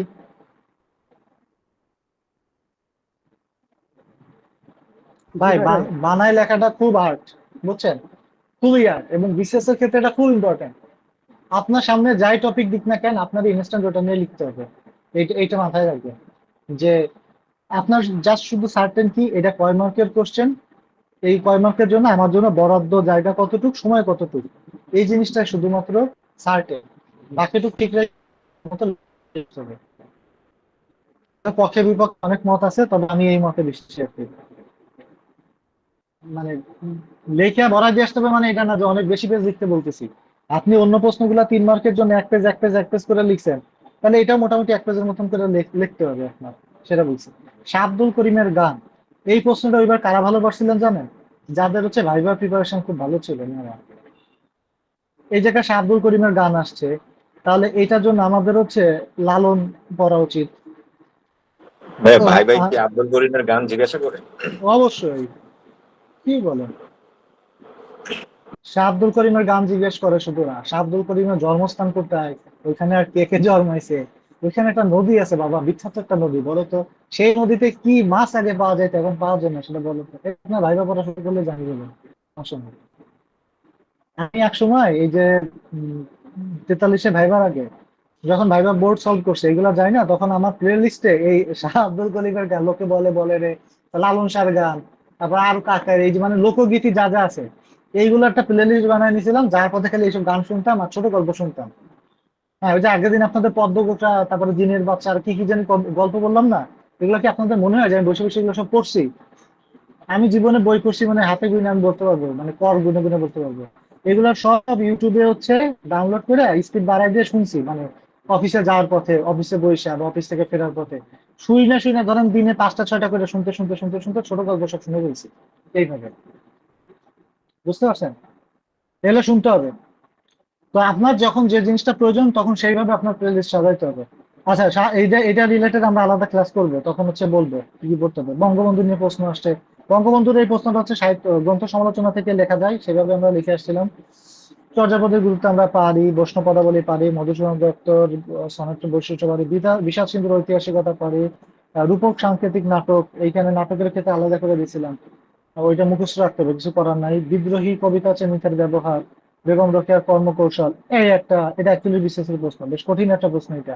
পথের পাঁচাল উপন্যাসে বল্লালী বালাই অংশে নামকরণের তাৎপর্য। আমার এই যে ফ্রেন্ড অ্যাডমিন ও বলে যে আমি সাহিত্যে এই প্রশ্নটা ভালো লিখছিলাম বুঝলা, বাংলায় হয়তো অনেক বেশি মার্ক পাইছি, কারণ বল্লালী বালাই ওই সময় কারোই পারার কথা না, এখনো পারার কথা না। এটা 41 BCS এর প্রশ্ন, এখন বাজারে কত চলে? 46 চলে না? 46 আসছে, তাও দেখেন ম্যাক্সিমাম লোকজন হচ্ছে বল্লালী বালাই সম্পর্কে বলতে পারবে না। এবং এটা যে 3টা অংশ আছে, পথের পাঁচালী যে 3টা অংশ আছে না, অংশ 3টার নাম বলেন তো কি কি? আমার হেতু হ্যাঁ, আমাটির রাইট। আর মাথায় আমাটির নেই ভেপু, ভাই। অক্রূর সংবাদ, আমাটি ভেপু আর হচ্ছে বল্লালী বালাই। হ্যাঁ, এখন এটা তো বিসিএস এর রিটেন অলরেডি আইছে, তাহলে আপনার এতজন মানুষ আছেন এটা জানেন না কেন? তাহলে যেবার এটা রিটেনে আসে নাই, সেইবার হচ্ছে ফার্স্ট বসায় কেউ এটা লিখছে কিভাবে? কেউ ম্যাক্সিমাম লোকে লিখতে পারে নাই, তার মাঝখানে একটা ছেলে মনে করেন ভয়ঙ্কর লিখে আসছে এই প্রশ্নের উত্তর, তার প্রতি শিক্ষকের কি হবে? একটা আলাদা ভালোবাসার কাজ করবে। এই তো হচ্ছে আপনার ওই আমাদের বন্ধুটা লক্ষ্য কি আর ভাই, কি। মানে উনি কি লিটারেচারের, সাহিত্য ইংলিশ নিয়ে খুব, লিটারেচার, হ্যাঁ ইংলিশ লিটারেচারের, না ঢাকা মানে উনি ভার্সিটির ইংলিশ পথের লিটারেচার। পাঁচালী পড়ালেখা করতো, মানে সাহিত্য না না না না পড়তেন? না না না, এটা হচ্ছে ইংলিশ লিটারেচার, ওদের বাংলা লিটারেচারও পড়া লাগে, এটা ওদের সেমিস্টারে সরাসরি প্রশ্ন আসছিল, ও ওরা আচ্ছা পড়ছে আচ্ছা। এভাবে। হ্যাঁ, ওরা সৈয়দ অলিউল্লাহ নিয়ে কি বলবো আপনারে, ওই যে কাজী নজরুলের কথা আগের দিন বলতেছিলাম না, যে মানুষ কবিতাটা পাঠ করতেছিল, আমরা চোখ দিয়ে জল পড়লো, ওই দিনের ঘটনাই এটা।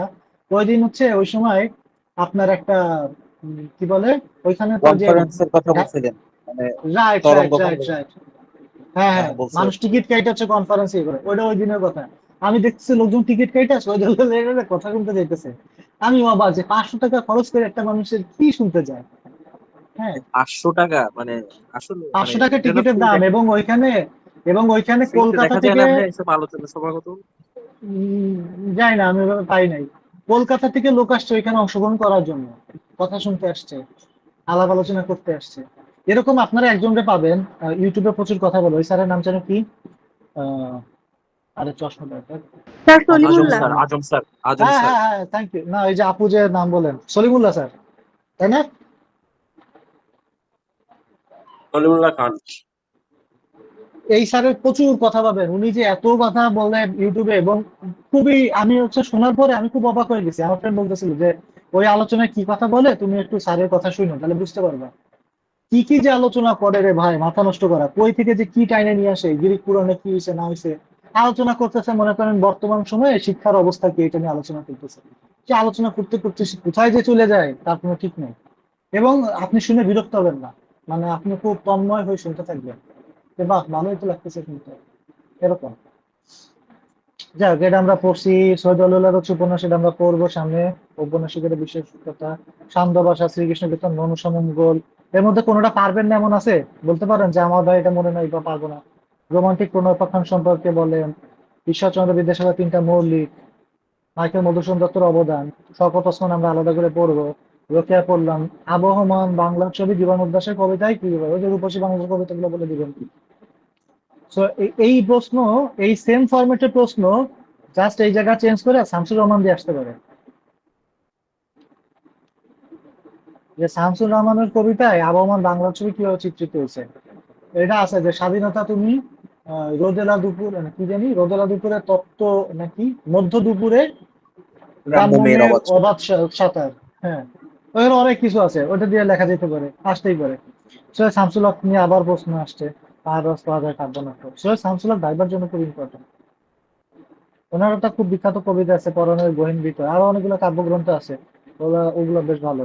সান্ধ্য, ভোরের কবি, এই যে ভোরের কবি, ভোরের কবি নিয়ে রবীন্দ্রনাথ কি বলছিল, সাহিত্য জগতে যে কি উষালোকে প্রত্যুষা যে কোনো কবির কারো জন্ম হয় নাই, সেই সময় একজন কবি জন্ম মানে কি বলে কাব্যচরণ রচনা করলেন, সেই সুর তাহার নিজের, সাহিত্য কুঞ্জে বিচিত্র কলগীত পূজিত হয় নাই, এই জন্য কথাবার্তা পড়ছিলাম না আমরা, মনে পড়ে? জি জি ভাই, পড়ছিলাম তার যে যে সুরটা। বিহারীলাল সম্পর্কে এটা হ্যাঁ হ্যাঁ, বিহারীলাল সম্পর্কে, রাইট। সনেটের সার্থক সনেটের বাংলা সাহিত্যের সার্থক সনেট রচয়িতার পরিচয় সম্পর্কে কে, কার কথা বলা হইতেছে বলেন?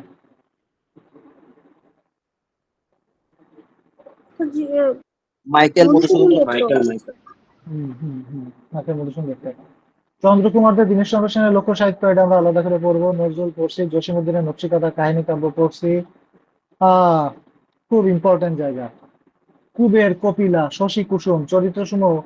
আচ্ছা, এটুক বাদ, এখানে বলেন এখানে কোন কোন চরিত্র, মানে কোন কোন উপন্যাসের কথা বলা আছে বলেন? প্রথমে বলেন এর উপন্যাসিকের নাম কি? মানিক শরৎ বন্দ্যোপাধ্যায়ের শরৎ। পদ্মা আচ্ছা ও নদীর আল্লাহ, মাঝি, হচ্ছে পুতুল নাচের ইতিহাস।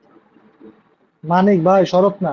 প্রথমে চিন্তা করেন শরতের যে যেটা পড়ছেন না, ওই যে দেবদাস, এছাড়া আর কিছু লাগবে না, ঠিক আছে? এবার শরতের ভুলে যান, শরৎচন্দ্র দিয়ে কোনদিন প্রশ্ন আসবে না, গ্যারান্টেড একেবারে। মানিক বন্দ্যোপাধ্যায় প্রথম কথা, একটা হচ্ছে পদ্মা নদীর কি বলে, পদ্মা নদীর মাঝে, আর একটা কি বলছেন ভাই? পুতুল নাচের পুতুল ইতিহাস। নাচের একটি কথা। হ্যাঁ, পুতুল নাচের ইতি কথা। তো মানিকের আর কয়েকটা উপন্যাসের নাম বলেন তো। স্যার জননী। জননী। মানিকের যে জননী, সেই জননীর ওই জননীর নাম কি ছিল বলেন? শ্যামা। জননী নাম, এটা তো মানিকের প্রথম উপন্যাস। জননী দিয়ে আরেকজনের প্রথম উপন্যাস আছে, বলেন তো শওকত কে? ওসমান। শওকত ওসমান। হ্যাঁ, শওকত ওসমান, গুড। সেই জননীর চরিত্র কে বলেন তো?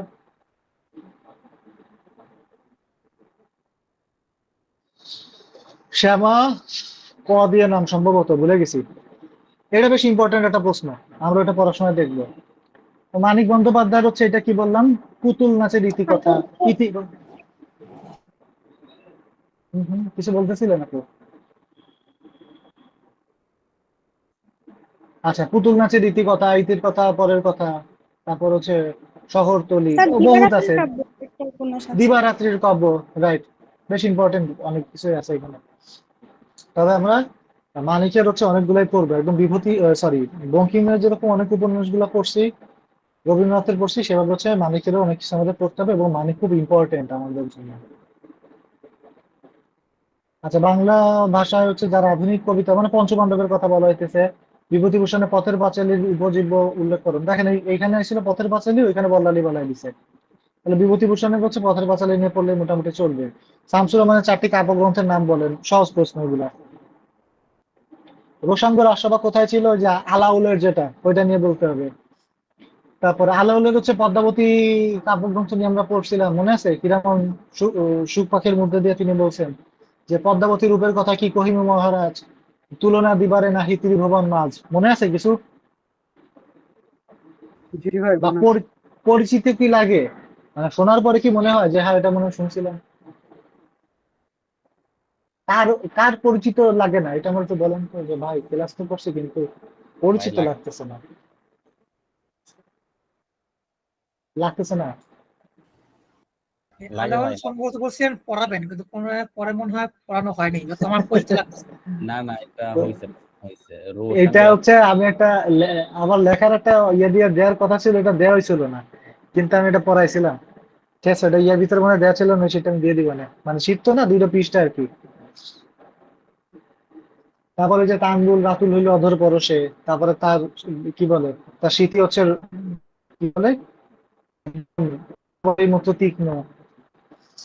আচ্ছা যাই হোক, তারপর হচ্ছে অন্ধকার যুগে সাহিত্য নিদর্শন বুড়ো শালিকের ঘাড়ের জমিদার ভক্ত প্রসাদ, জমিদার চরিত্র।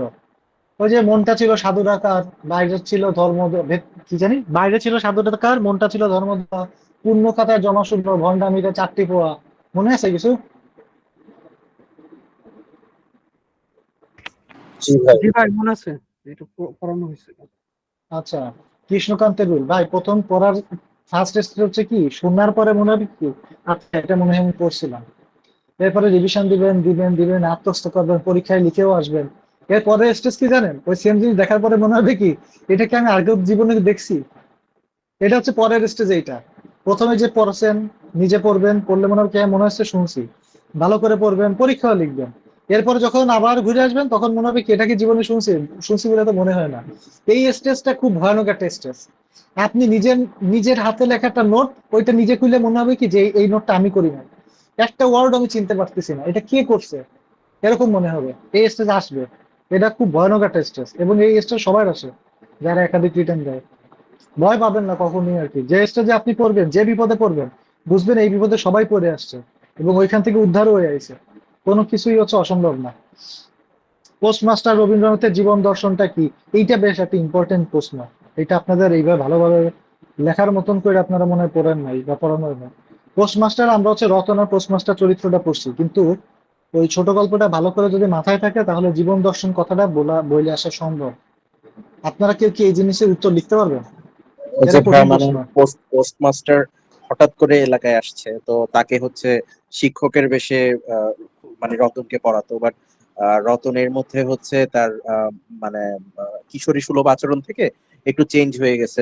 যেমন হচ্ছে সে হুম, অসুস্থ ছিল, তাকে হচ্ছে হুম। ইয়া করছে, মানে সেবা সেবা যত্ন করছে, শুশ্রূষা এবং করলো, মাথায় হঠাৎ হাত করে দিল। যখন হঠাৎ করে হুম, যখন চলে গেছে, মানে তার মধ্যে তো কিন্তু এক ধরনের প্রেম মোহ এসব জেগেছিল রতনে, হঠাৎ হুম। করে যখন চলে গেছে তার মধ্যে হচ্ছে ওই একটা আবেগ, ফেলে যাওয়া দুঃখ, এই সব কিছুই যে আছে, এটাই এতটুকু জানি।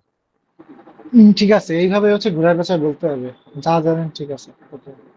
আর এর সাথে যদি দু একটা লাইন দিয়ে দিতে পারেন তাহলে তো আরো ভালো। কাজী নজরুল ইসলামের রাজবন্দী জবানবন্দির মূল বক্তব্য কি? কৃতদাসের হাসি, কৃতদাস হাসিটা তো আমাদের পড়তে হবে, এখনো পড়ি নাই। এর একটা খুব বিখ্যাত লাইন আছে যে দিলহাম দিলহাম, তারপর একটা জানি কি বলে, যে এইটা দিয়ে ধন দৌলত অনেক কিছু কেনা যায়, কিন্তু কৃতদাসের হাসি না না না কেনা যায় না, এরকম না না না দিয়ে শেষ করে। এই এই উক্তিটা যে দেয় তার নাম কি ছিল বলতে পারেন? কৃতদাসের হাসিতে কৃতদাসকে তাড়াতাড়ি। তাতারি, রাইট। তারপর হচ্ছে মোতাহার হোসেন চৌধুরী সংস্কৃত ভাবনা, এটা হচ্ছে প্রাবন্ধিক প্রবন্ধ থেকে এই জিনিসটা আসছে, এটা আমাদের পড়তে হবে। পায়রাস পাওয়া যায় আমরা পড়বো। তারপর জাল শব্দ স্বপ্নের জাল, এটা কার লেখা এই ছোট গল্পটা? আখতারুজ্জামান ইলিয়াস। হুম। আখতারুজ্জামান ইলিয়াসের আর কয়েকটা ছোট গল্পের নাম বলেন বা গল্প গ্রন্থের নাম বলেন। আর রেইনকোট। রেইনকোট, মিলির হাতে স্টেন গান, হ্যাঁ হ্যাঁ তারপর হ্যাঁ। হচ্ছে খোয়াবনামা, ক- জাল ক- জাল বন্দি স্বপ্নের জাল। হ্যাঁ, জাল শব্দ স্বপ্নের জাল, মিলির হাতে স্ট্যান্ড গান, তারপর হচ্ছে কি জানি বললেন, আহ, দুধে ভাতে উৎপাত, ভুলে গেলাম। খোয়ারি। দুধে ভাত। আচ্ছা, মিলির হাতে স্ট্যান্ড গান যেটা, এটা বেশ একটা মিলি যে, মিলি হচ্ছে একটা পাগল মুক্তিযোদ্ধার প্রেমে পড়ে, কিন্তু এই মুক্তিযোদ্ধাটা প্রত্যেকদিন এসে মিলির বড় ভাইয়ের কাছে স্ট্রিং গান থাকে, ওইটা দেশে সবাই ভয় দেয়, দেখায় হচ্ছে মানে কি বলে চাঁদাবাজি করে আর কি। ওই স্টেন গানটা হচ্ছে ওই পাগলা মুক্তিযোদ্ধা এসে বারবার চায়। তো এই পাগল মুক্তিযোদ্ধা একসময় হচ্ছে সুস্থ হয়ে ওঠে, কিন্তু মিলি সবসময় চায় কি ওই মুক্তিযোদ্ধার হাতে স্টেন গানটা যাক, সে যুদ্ধে যাক।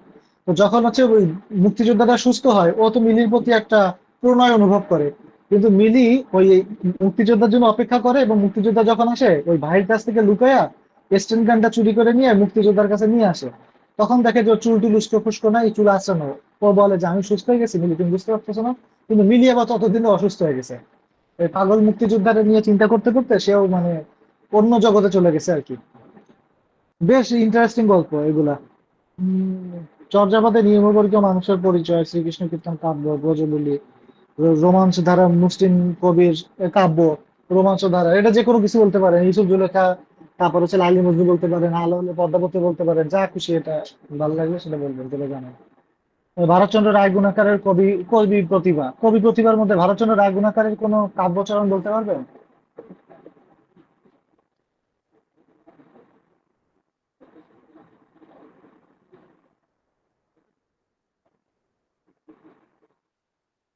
নগর কুড়িলে, তারপরে কি? আমার সন্তান যেন থাকে দুধে ভাত। হ্যাঁ, আমার সন্তান যেন থাকে দুধে ভাতে, নীরবে প্রসাদ ঈশ্বরী গুণ, পাটনি নীরবে বলছিল। ওই বছর যৌবনী হ্যাঁ মিশন। হ্যাঁ, বাহ, সুন্দর, এই তো ভালো বলেন তো। মন্ত্র নগর পুরলে কি দেবালয় আর মঞ্চের সাধন সহি কত। ঈশ্বরী পাটনির কথা নিয়ে আসবেন, অন্নদামঙ্গল কাব্যের ওই কি বলে, হ্যাঁ অন্নদামঙ্গল কাব্যের কথা নিয়ে আসবেন। আচ্ছা, ঈশ্বরচন্দ্র বিদ্যাসাগরের সমাজ আন্দোলন, সহজ হ্যাঁ, রবি বুদ্ধিমুক্তি আন্দোলন প্রাসাদ মানে গুণ শিখা। না রবে, এটা কি হ্যাঁ হ্যাঁ হ্যাঁ, ঈশ্বর? না রবে প্রাসাদ গুণ, হ্যাঁ এটাও ইয়ার ভরতচন্দ্র গুপ্ত না এটা। এটা হচ্ছে শিক্ষা পত্রিকা সম্পর্কে বলা হয়েছে, এটা ইম্পর্টেন্ট। উপন্যাসিক সত্তা আমরা পড়ছি, ভাষা আন্দোলন তিনটি গল্প। হ্যাঁ, বড়র প্রীতি, বালির ভাত, ক্ষণেক, কি জানি ক্ষণেক কি, ক্ষণেক চাঁদ ভুলে গেছি। অনেকে দূরে ক্ষণেক দড়ি।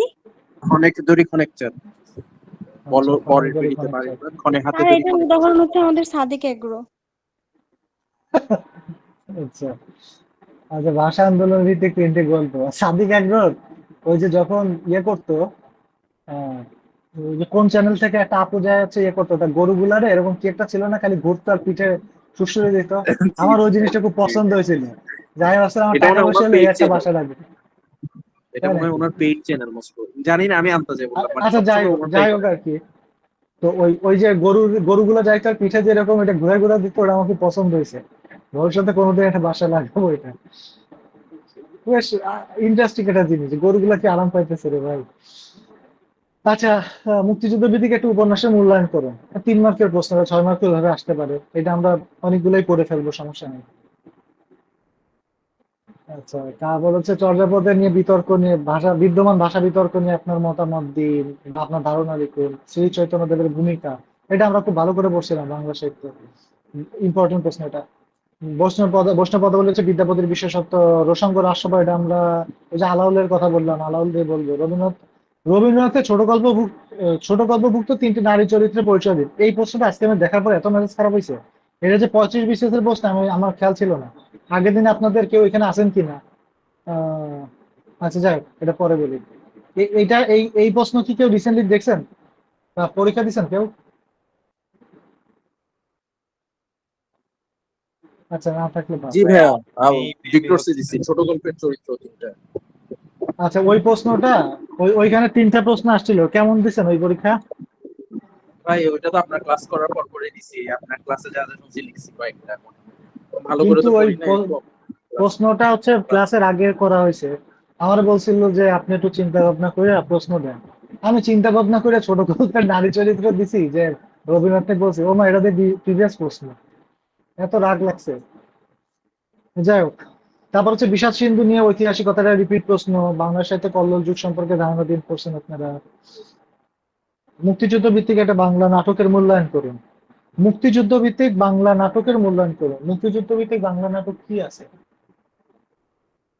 পায়ের আওয়াজ পায়ে পাওয়া যায় হবে।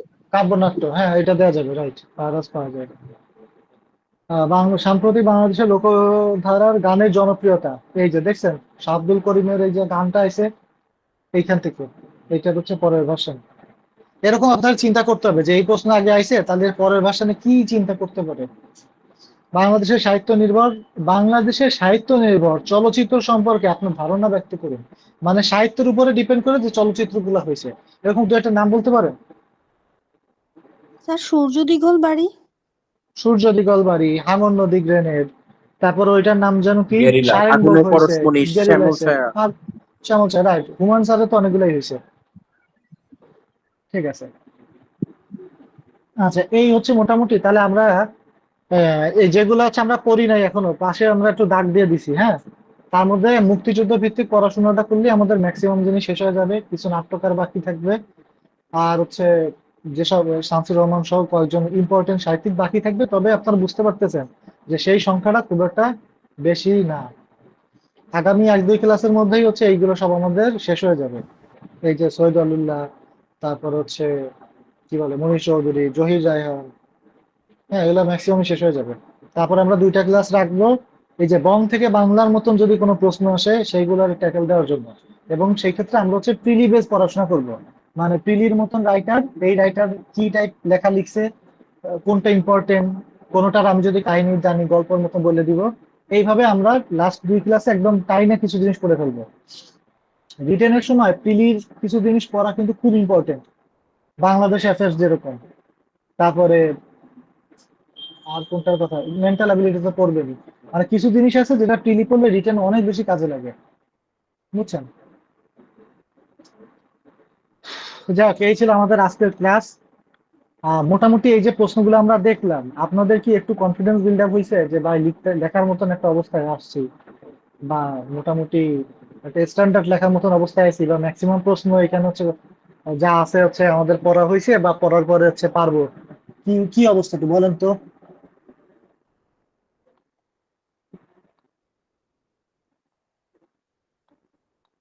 অবস্থা বলেন, অবস্থা।